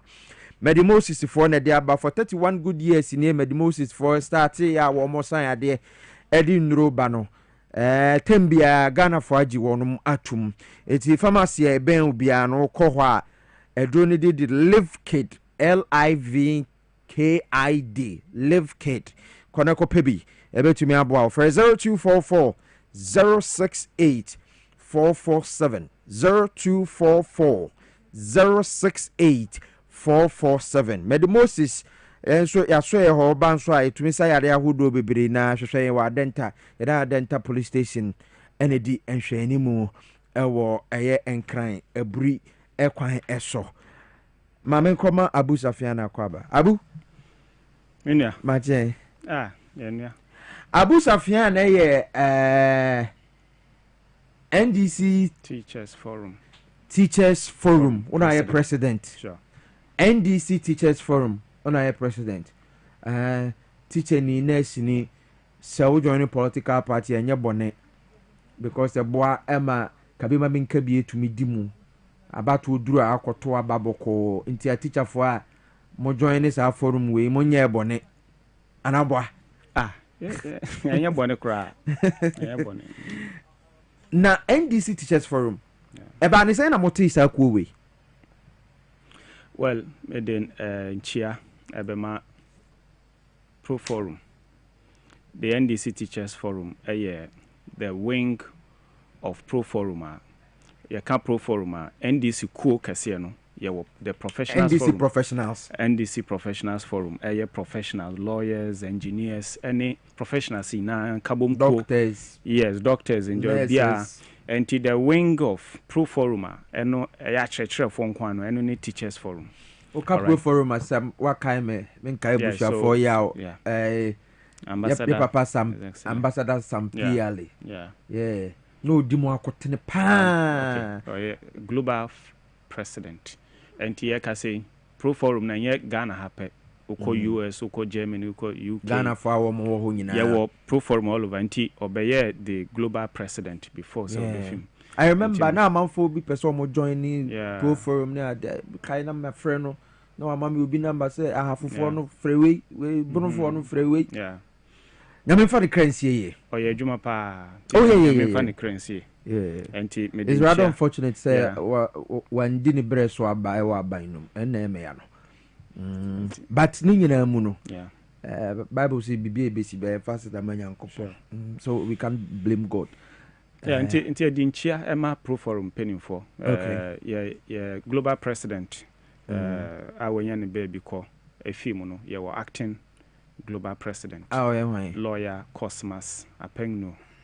Lawyer Cosmas. I think. Oh yes, but one of the the case the court Supreme Court regarding whether or not to say the birth certificate whether or not you could prove Ghanaian citizenship or not, or the lawyer in that case. Oh, okay. And you're one of the seasoned senior lawyers in Ghana. I see. And you're the acting global president. Any director of operations lawyer, Anamu, former director general, Port and Harbour. Yeah. Director of operations. Director of operations. Yes, and in Penufo and a paid in Chiabemamo. And the leadership of the Teachers Forum. So Teachers Forum, as just like Pro Forum, no, ye war Ghana Haina, yet I say a same school be our Ghana ha. Na say, ofreme, say, opesa the details of Niesia, the Teachers Forum, ofremia, every school ye will comrade or high befriend. Ghana Haina, and intimate Hano. 275 constituencies baby. And you know what it means is that say suku hunsem and adisua hunsem ba na say nkomodie no kwoso na say muyiye fimu a mo ye den mo nte nsem na say ye and you know ya ba here the issue is that we are on the grounds near kwoso or classroom bia media ye as president me wo Accra hano there on daily basis near koso ina no me paying for mama sote crèche kindergarten and basic school some say yes secondary school yes structure your education structure mostly in the primary and GHS most of them ebom and you know but so basic school me make a particular reference to primary and GHS and senior high school and so until the director in charge of basic schools, director in charge of senior high schools, and so we are on top of issues. And obia ka say the NDC ni bia mpenifo no nan nim near teacher fu betumi aye and you know prior to the elections no normal for India agro and njuma bebre boy the late Dr. Maneboama the director of elections then nene njuma bebre you know Teachers Forum there and before elections party engage on several jobs and as you see answa nyame adom ya ba aban mu ye nka say ya win power ntino ya betena ho ya man ye na ye citizens of Ghana ntino and ye members of the ruling party na ekoyi a ebi bekan ankoyi nso a ebi bekan eno ntino ye ntena ho say ye party na power ntino sanya ne enkoyi ne be din ena ne ekoyi no kwan ne bekan wasem ti aba he de ena ye ende pe enso na ye benya sanketahudie entino ye be koso ne aban anya nketahudie sanya ne be ko bia no say ya e ba bekan sanya so a ye ba bekan and in all of that and so that sanya broni friend constructive criticism so that so school nyama we aban ye nka ye ni sanya nka beboa we sanya ye no sa na e wo say abasobode ne de ama aban penifo the Minister of Education, Director General omuyina ti from time to time no you come ho sene ya ba hai briefing bia wo ho ya wo say wan say trade teacher unions na wo ho omo de omo ye politicians omo wo omo style omo de address omo wo omo style omo address issues yen de yen party for entino yen so no ye na not any nagrat omo structures na enti say yen de enti yen no omo de na say and say yen de no straight to school level and not no zonal levels, all right. And you know, or maybe the whole district no rep or no not necessarily say schools. Yeah, they are move beyond the district or the constituency to school reps. And school reps no so and yet just one or then you just rep all members who align themselves with the NDC no. Or no or come boom senya program bi wɔ hɔ ana issues bi wɔ hɔ a ɔmo nso ɔmo bɛyɛ. But in all we do no, Ghana first, and on the second note no, yeah members of the NDC there consider the interest of the NDC. And Director General Prof Davis, fantastic man. The Wushiana my Ubetin Sembe Bri Afan. Director General of Ghana Education Service. Yes, very fantastic. So Okoneho now on it Nasia. You want Shania ni didn't be huna. So professor, what? But Ushiano now on it Nasia. He at times ni behavior cry doesn't look like Obi professor. All in the like name. You're down to earth because you're any professor how they behave. All right. And teacher Juman you can't be BIF intimidation papa. But professor we buy and who say at least a professor or somebody at that level can still engage teachers in a very respectful manner. And with that, no who say Nyame Koso. We have consistently indicated say we are available to support the minister, we are available to support GES. We are available. We are all over. And I catch wrong by your hands, esimu BM say whichever way because Obia Wumbi, every experience, every category of teachers you want, you're being amo. And GS, we are available to support you in every direction. Okay. Mutikoi before I think 2015 now officially, tomorrow is still for 10 years. Oh yes. We say started as a small group. Now focus in John Mahama. But a lot of research works, any party participatory works, all in ensuring that Jomama became president then. Right? And so a year. Yeah, so unfortunately 2016 we lost the election. Research NDC Ebelushu. To be very honest with you, the research we had then never pointed to the loss of the NDC then. Honestly. And whatever happened thereafter, we now expanded because as of that time, membership coverage, and will be a friend sample size. Baby, and numbers just on that basis, and they carry out your research works. But the few we had to speak to, the few interactive sessions I have where didn't point to John Mahama losing election in 2016 because obviously the infrastructure works across the schools and it couldn't have proven so because when we say your research works because self-sponsored your research works within the education institutions just like the way Musa Danko and Co do theirs across the BIA or Maimon map appropriate and proper feedback in the schools. And within the schools, there are not things were okay, especially in relation to say buying SC school dormitories.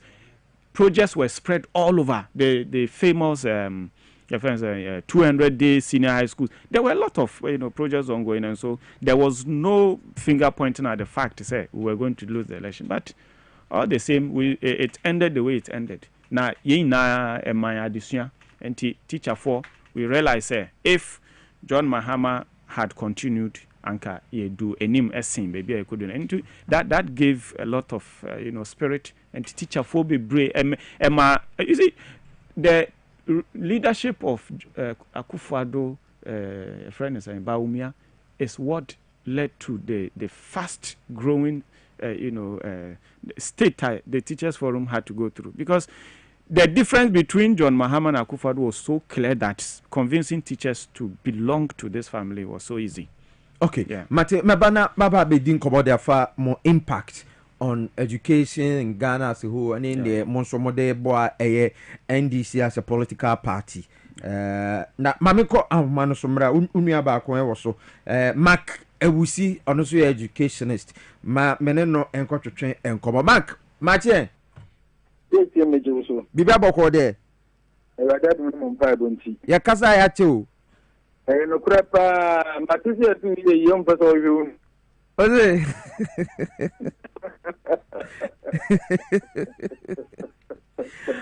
Ahwehwe me why. Aban papa da ya ye yo ni a. Just say dollar na from citizen and what inflation. Inflation are okay. At least prices are stable, fairly. At least and those times now Okoton show and then 2 cities whatever connects you 2 cities 50 pesos and now they charge 3 cities. They say here routine I'm afraid Arope. Nature I'm afraid these what's the results in West Africa kind of says senior high school certificate examination. What's the about so compare 2024 and 2025 to me say numbers no this year they no echo from. For instance, over English language 2024 na 66.98% or our more pass year no. 2025 nipa 56.76 and a pass year. Percentage point change in 10.22. Mathematics 2024 66.86 and a pass year. This year 43 eswa by 18%. Integrated science last year 65.29. This year 55.82. Percentage in 9.47. Social studies last year 71% and a pass year. This year at about 55. Mostly more than half the number of people our cultural exams no. More education is again na more who say a problem no. Because amount for free blame government and say na government we buy na be want to 20 year man kwala no ntina culture ya failure we atumi aba. Yes, I'm not talking essential na Education Policy Institute Africa me na me executive secretary medano. Ebechia onu ahwefo nyina na otiefo. Okay. I think that there is a reason for which education exists. Education to us is just so that we can empower individuals through education. Yet making informed decisions to improve our socioeconomic status. There are other factors which are contributing to education. It be anything foster personal growth and I think promote social mobility. And the quality of life as well, because we educate just so that we can be able to solve societal problems. You can school, a doctor for, a teacher for, an engineers, just that so that they can solve societal problems to bring about economic benefits to help challenges we face in our communities. Now, the results by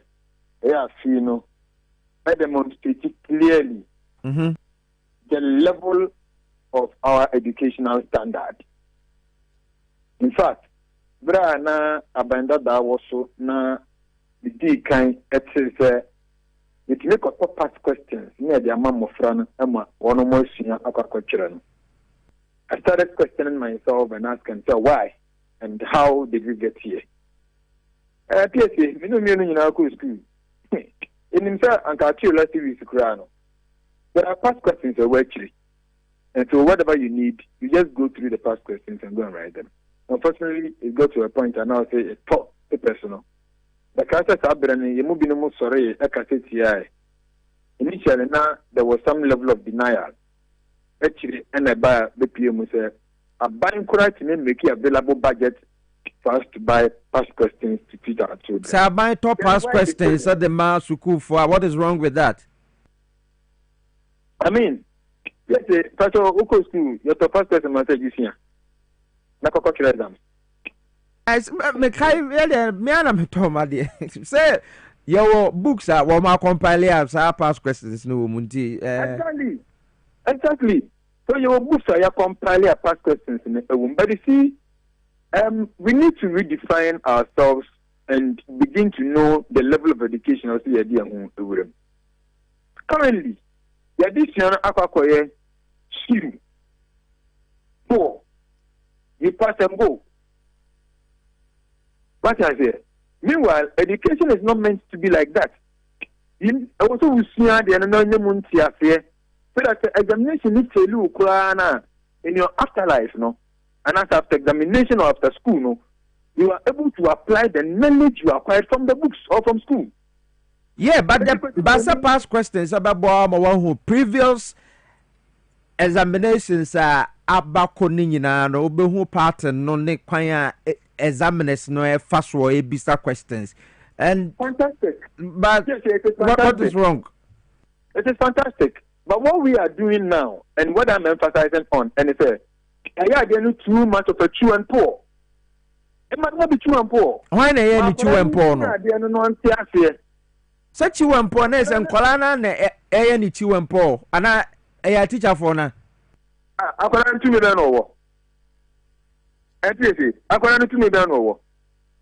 Aye system na ye develop no. Eno na ma dey ba be true and poor. Enti ne so wo na examination paper no ho. Na say question na bitini kitua bi. So, sir, but what the question no akwara na ayira because one tia dia na we sia na say na oba better question na say answer no the answers why dey abrew. And I say banesa more teacher for no na say you blame mu. Well, any teacher for so na entity policies no. Oh, na say teacher ni na kira dey wo class nti na teacher ni be kire no. Sa akwara na ante ase ya e bia akwakọ ye chi wempo e no de aban bamzen. Policy ni instructions na free heads no hoba no. And the teacher for the year Juma Piesie.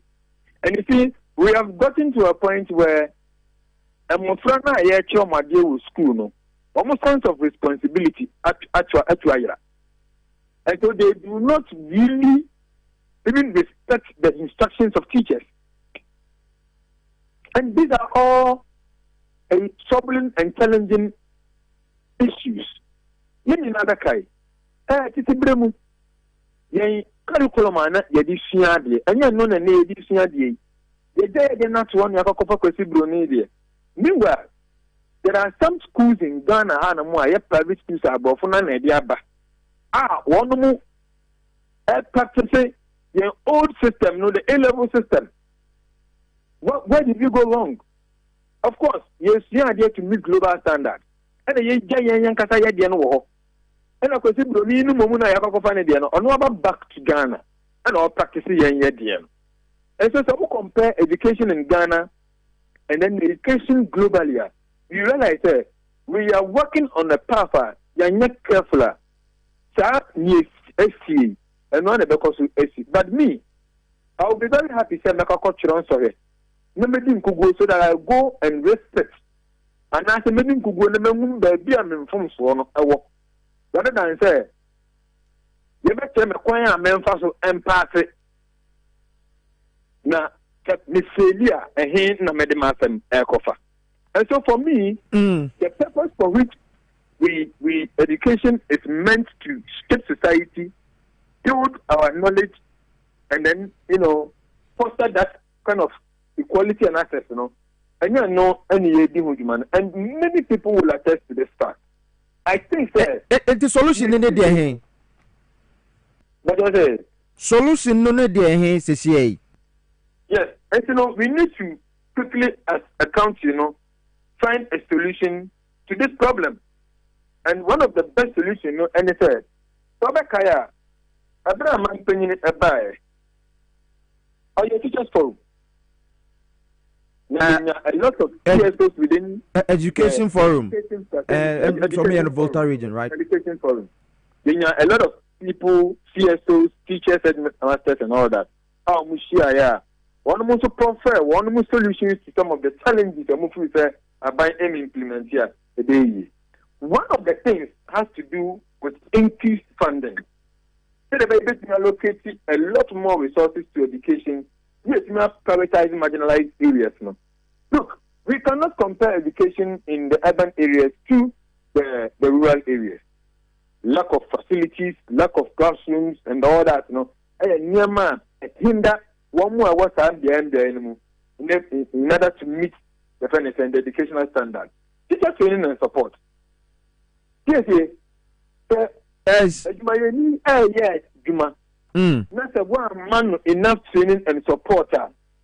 Said in previous. I never knowledge in our quiet. Not on also Ediama and Mofrana Yachro. It will free say the government should invest in a teacher for one or more extra training and support. Okay. Exactly. One thing we are also not doing, the involvement of technology integration. Let us try to leverage on digital tools. Enhance education. It make us say in some part of Yemen, the rural areas are not able to access these things that we are talking about. And technology integration. And so it is very important. Now, curriculum reform. Let's review. We update your curriculum, so that we can focus on relevant skills and knowledge. Relevant skills and knowledge. What is our challenge now? What is going to be our challenge in the next 5, 10, 15, 20 years? Is it about job creation? And if we are creating jobs, why is the human capacity? Today, we are talking about huge numbers of people who are unemployed.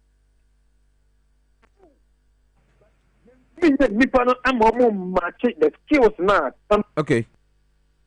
So we need to be very, very reviewing and updating the curriculum.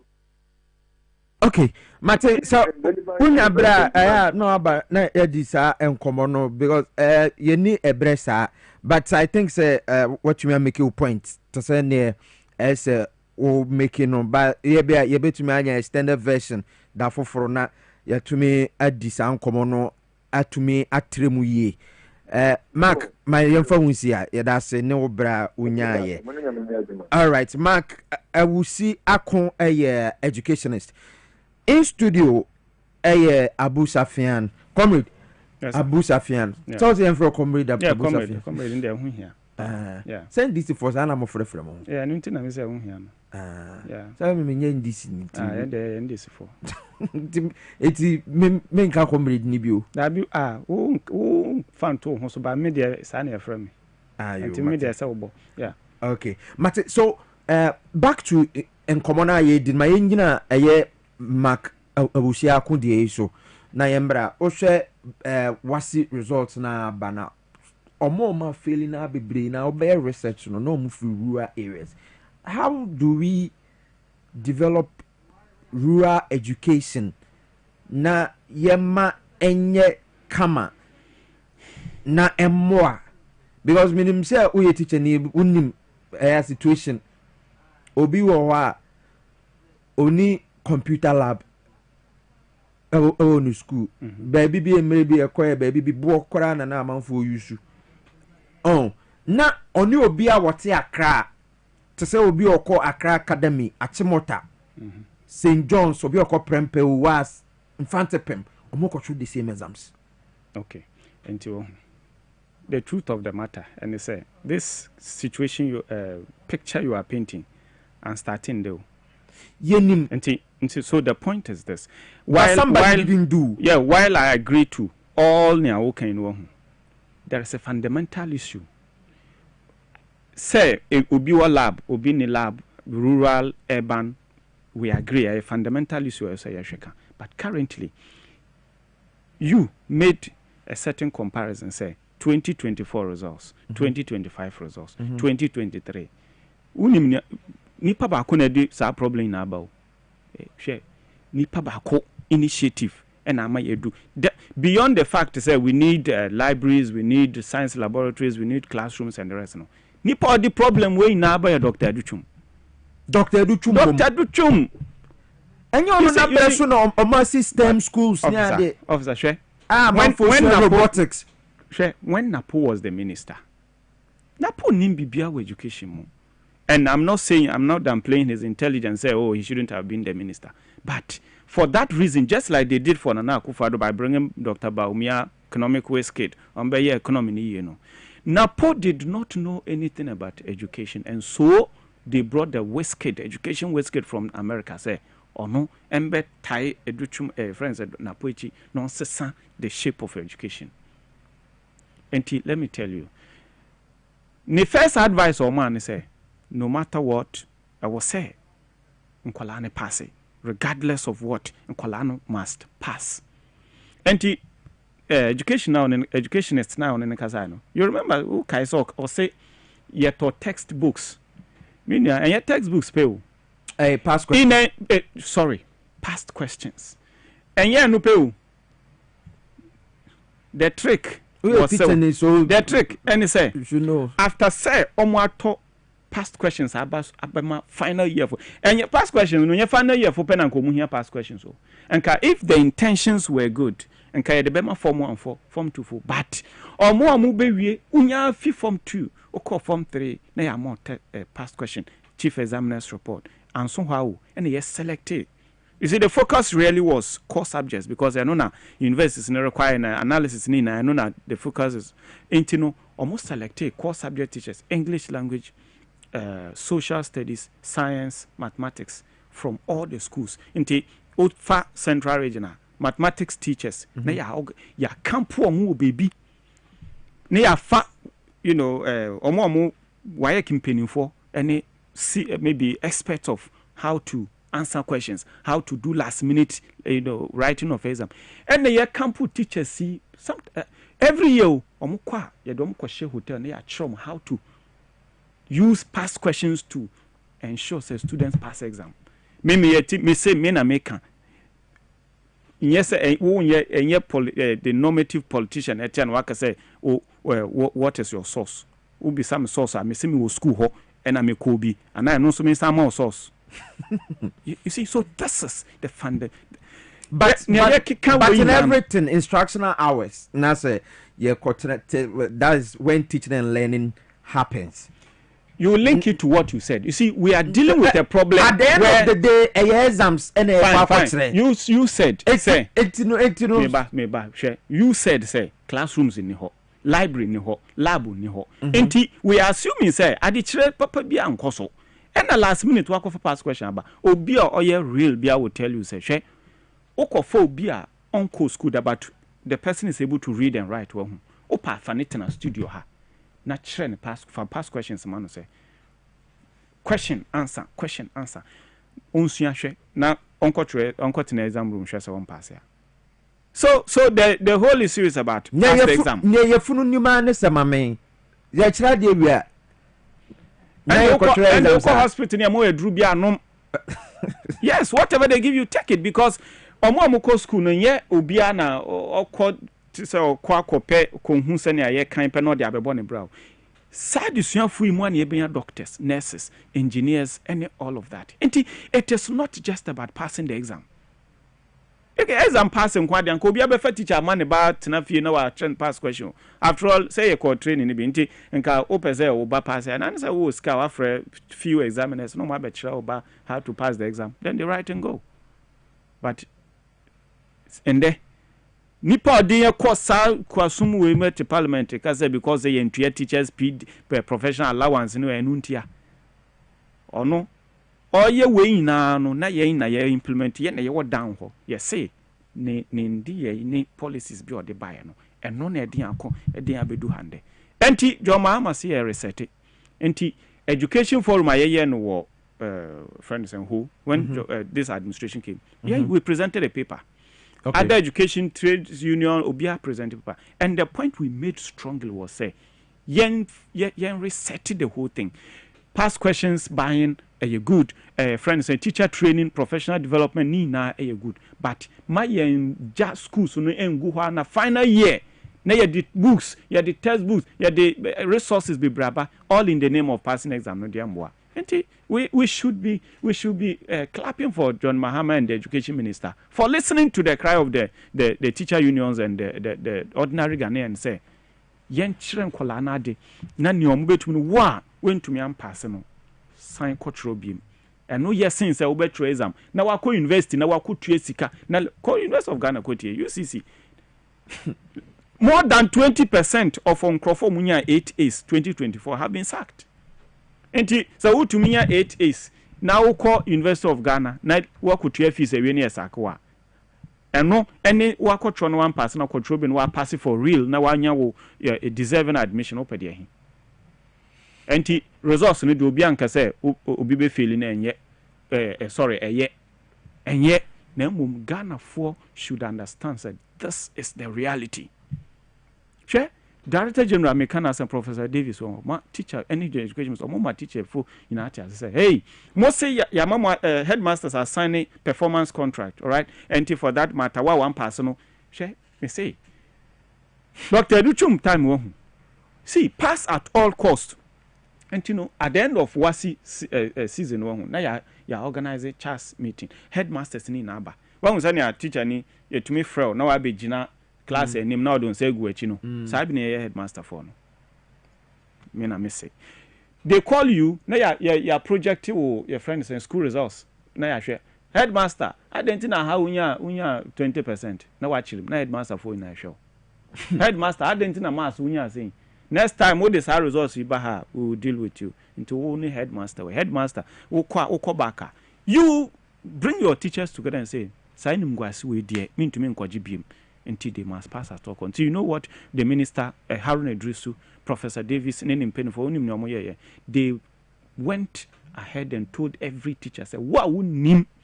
Now, you bet you say you were involved in exam practice. Sad and where you teacher now would know.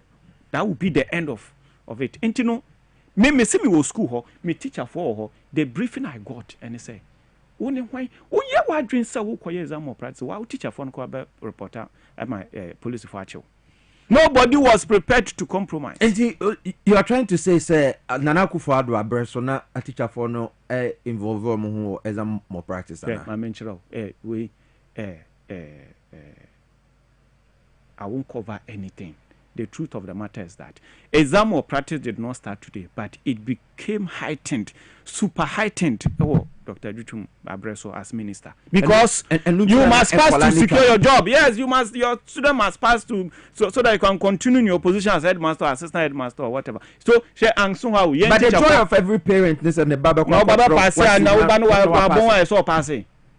Oh, Baba on pass by force. No, that is not the issue. Wabonwa my young children now. Deservingly on passe.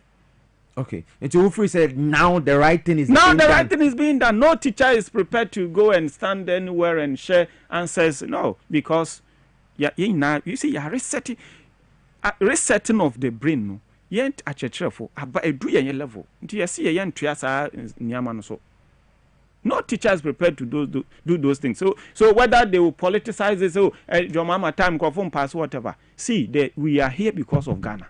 Now, but I'm telling you the truth of what is happening on the grounds is what I'll tell you.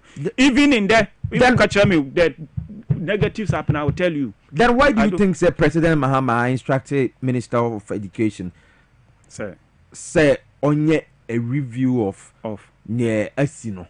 Review of Niesini and it's a yempe solution to it. The solution no so Honorable Haruna minim no there. He will come down to the teacher or baba ya be saying no buy a even before baba ya I catch and say honorable in Yamapa any programs out there instructions are more there but I yielded this results. I'm sure president is a politician. He should any a parent he should be alarmed the same but upon this briefing he will be informed to say he has no reason to be sad, and that the right thing, the reality of the on the grounds is what we are seeing today.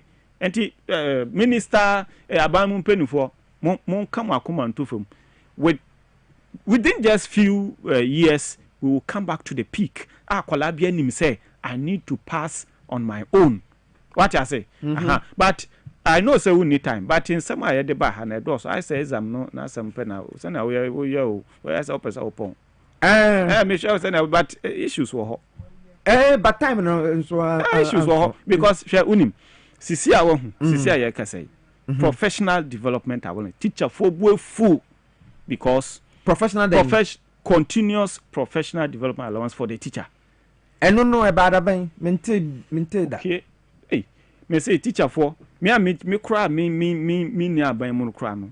me hu ya ye hinu because in some ya catch a teacher for na time aso say yetua o my allowance no say yearly o na ankoba so no teacher for buefu but we take solace in the fact to say GS director me am to an amon director general how I sure and say December beba but you see PDA professional development allowance we it started 2020. Now 2020 started wrong. It wasn't any allowance and I ordered that. The Napo friend is Educhum and his cohort who said teacher for the now ye become ye catch them of now uncle catch on for and convincing the students, especially those at the senior high school, will have a direct impact on their parents relative to voting pattern. Okay. And you know, omo say to going to the 2020 election, yen ya my teacher for any bed and you know the continuous professional development allowance. Omo de buy no 1,200 a teacher person called developing whole professional 1,200 for the year or the master program. But you see, strategically, in order to buy the teachers, and omo yes omo be January up to December, they decided to pay it ending of November. Because you know why? Because November ending no just a week. Now about 2020, 7th January. And omo decided said professional development allowance they will pay every year. They will pay it. At the end of November, Omutua 2020, 2021, 2022. Shim, and Your mama buy your symmetria, and no set is a this your betia.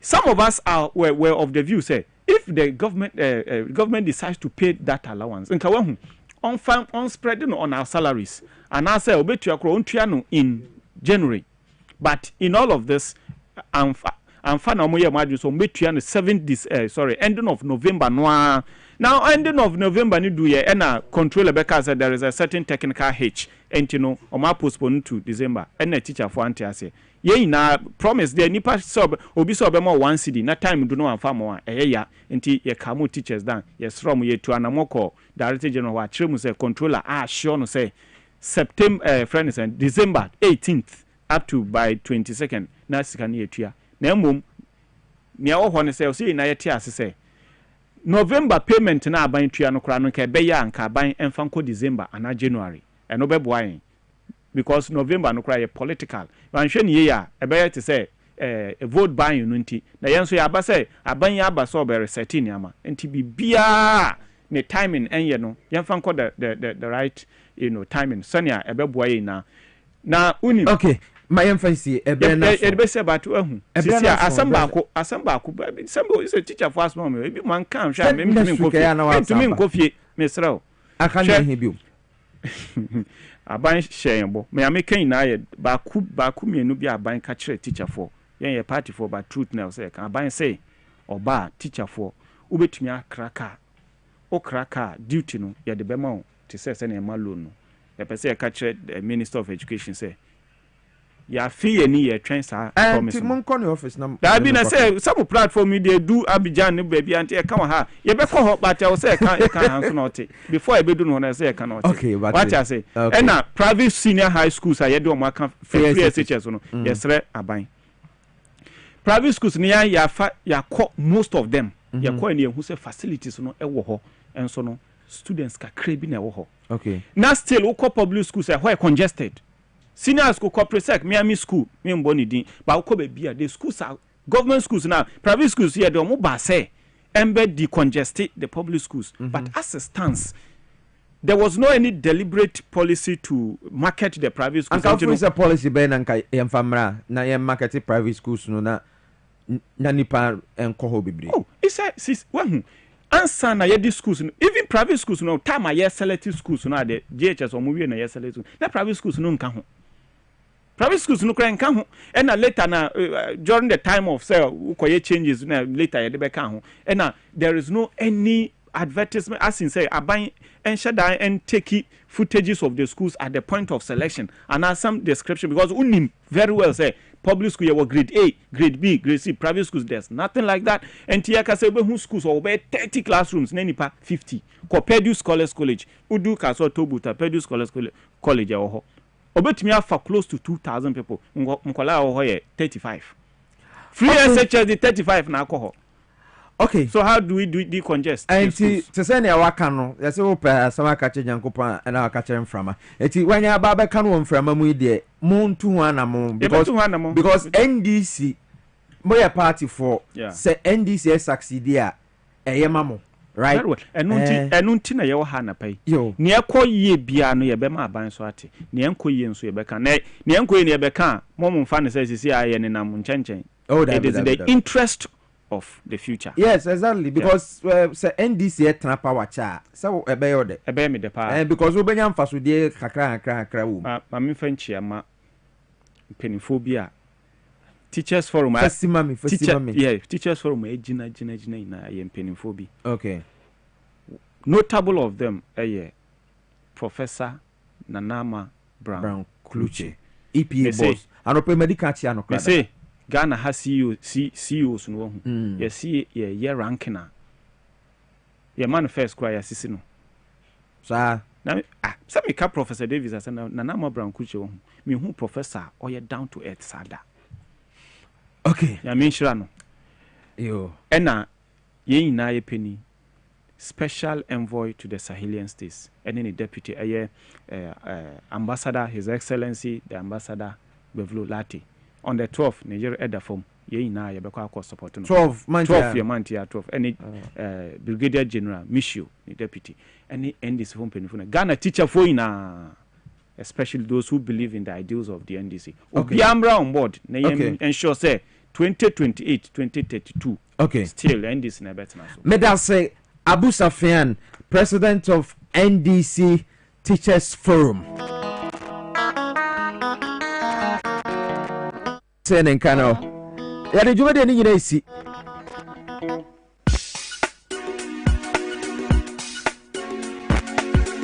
Agozo yaba clinic SMN cancer and the premature ejaculation, low sperm count and namu yadi bia. Adaroma bra, odotimi aboa. Your question, my ahimfie no 0241750282 and namu ya de bia and afe bema wa yemre question my ahimfie ho na 0241750282 tema your community 25 ye deaf track estate ne din hwe anymore but na yen sound ya there aluja for the jumade ni si adama sensa no pay mo join here all the time na mo nya kwan na mo hwe yen wo TV so na mo tie yen jumade we Emmanuel Usu ene na aboafo Elo Poku ena Konyo Vigo Amos technical support from Desmond Sowa Prince K Edem and MCR Rav Jampo ena Peter nene Mrantie many enke obrempona di jumadi na ebaye na mebo adom ya wochena nopa no siani fa ya besa hia ye birthday Kinsi Y me former boss na Nanom FM say o Genesis Radio ogo so Kinsi Y happy birthday Kinsi Y don't ma to me kosa oni ma ya kan so dey ma produce hey Kinsi Y ya me shout Nicholas Apolome CEO Nabi's Guest House and Pub. Happy birthday to you. Okay, I see. Medi the Piesie Okrah Boys Prefer Chief Tankers Honorable that constituency Eddie Camera and Francis Camera Willie Edamujina said Yamebo Have a beautiful day.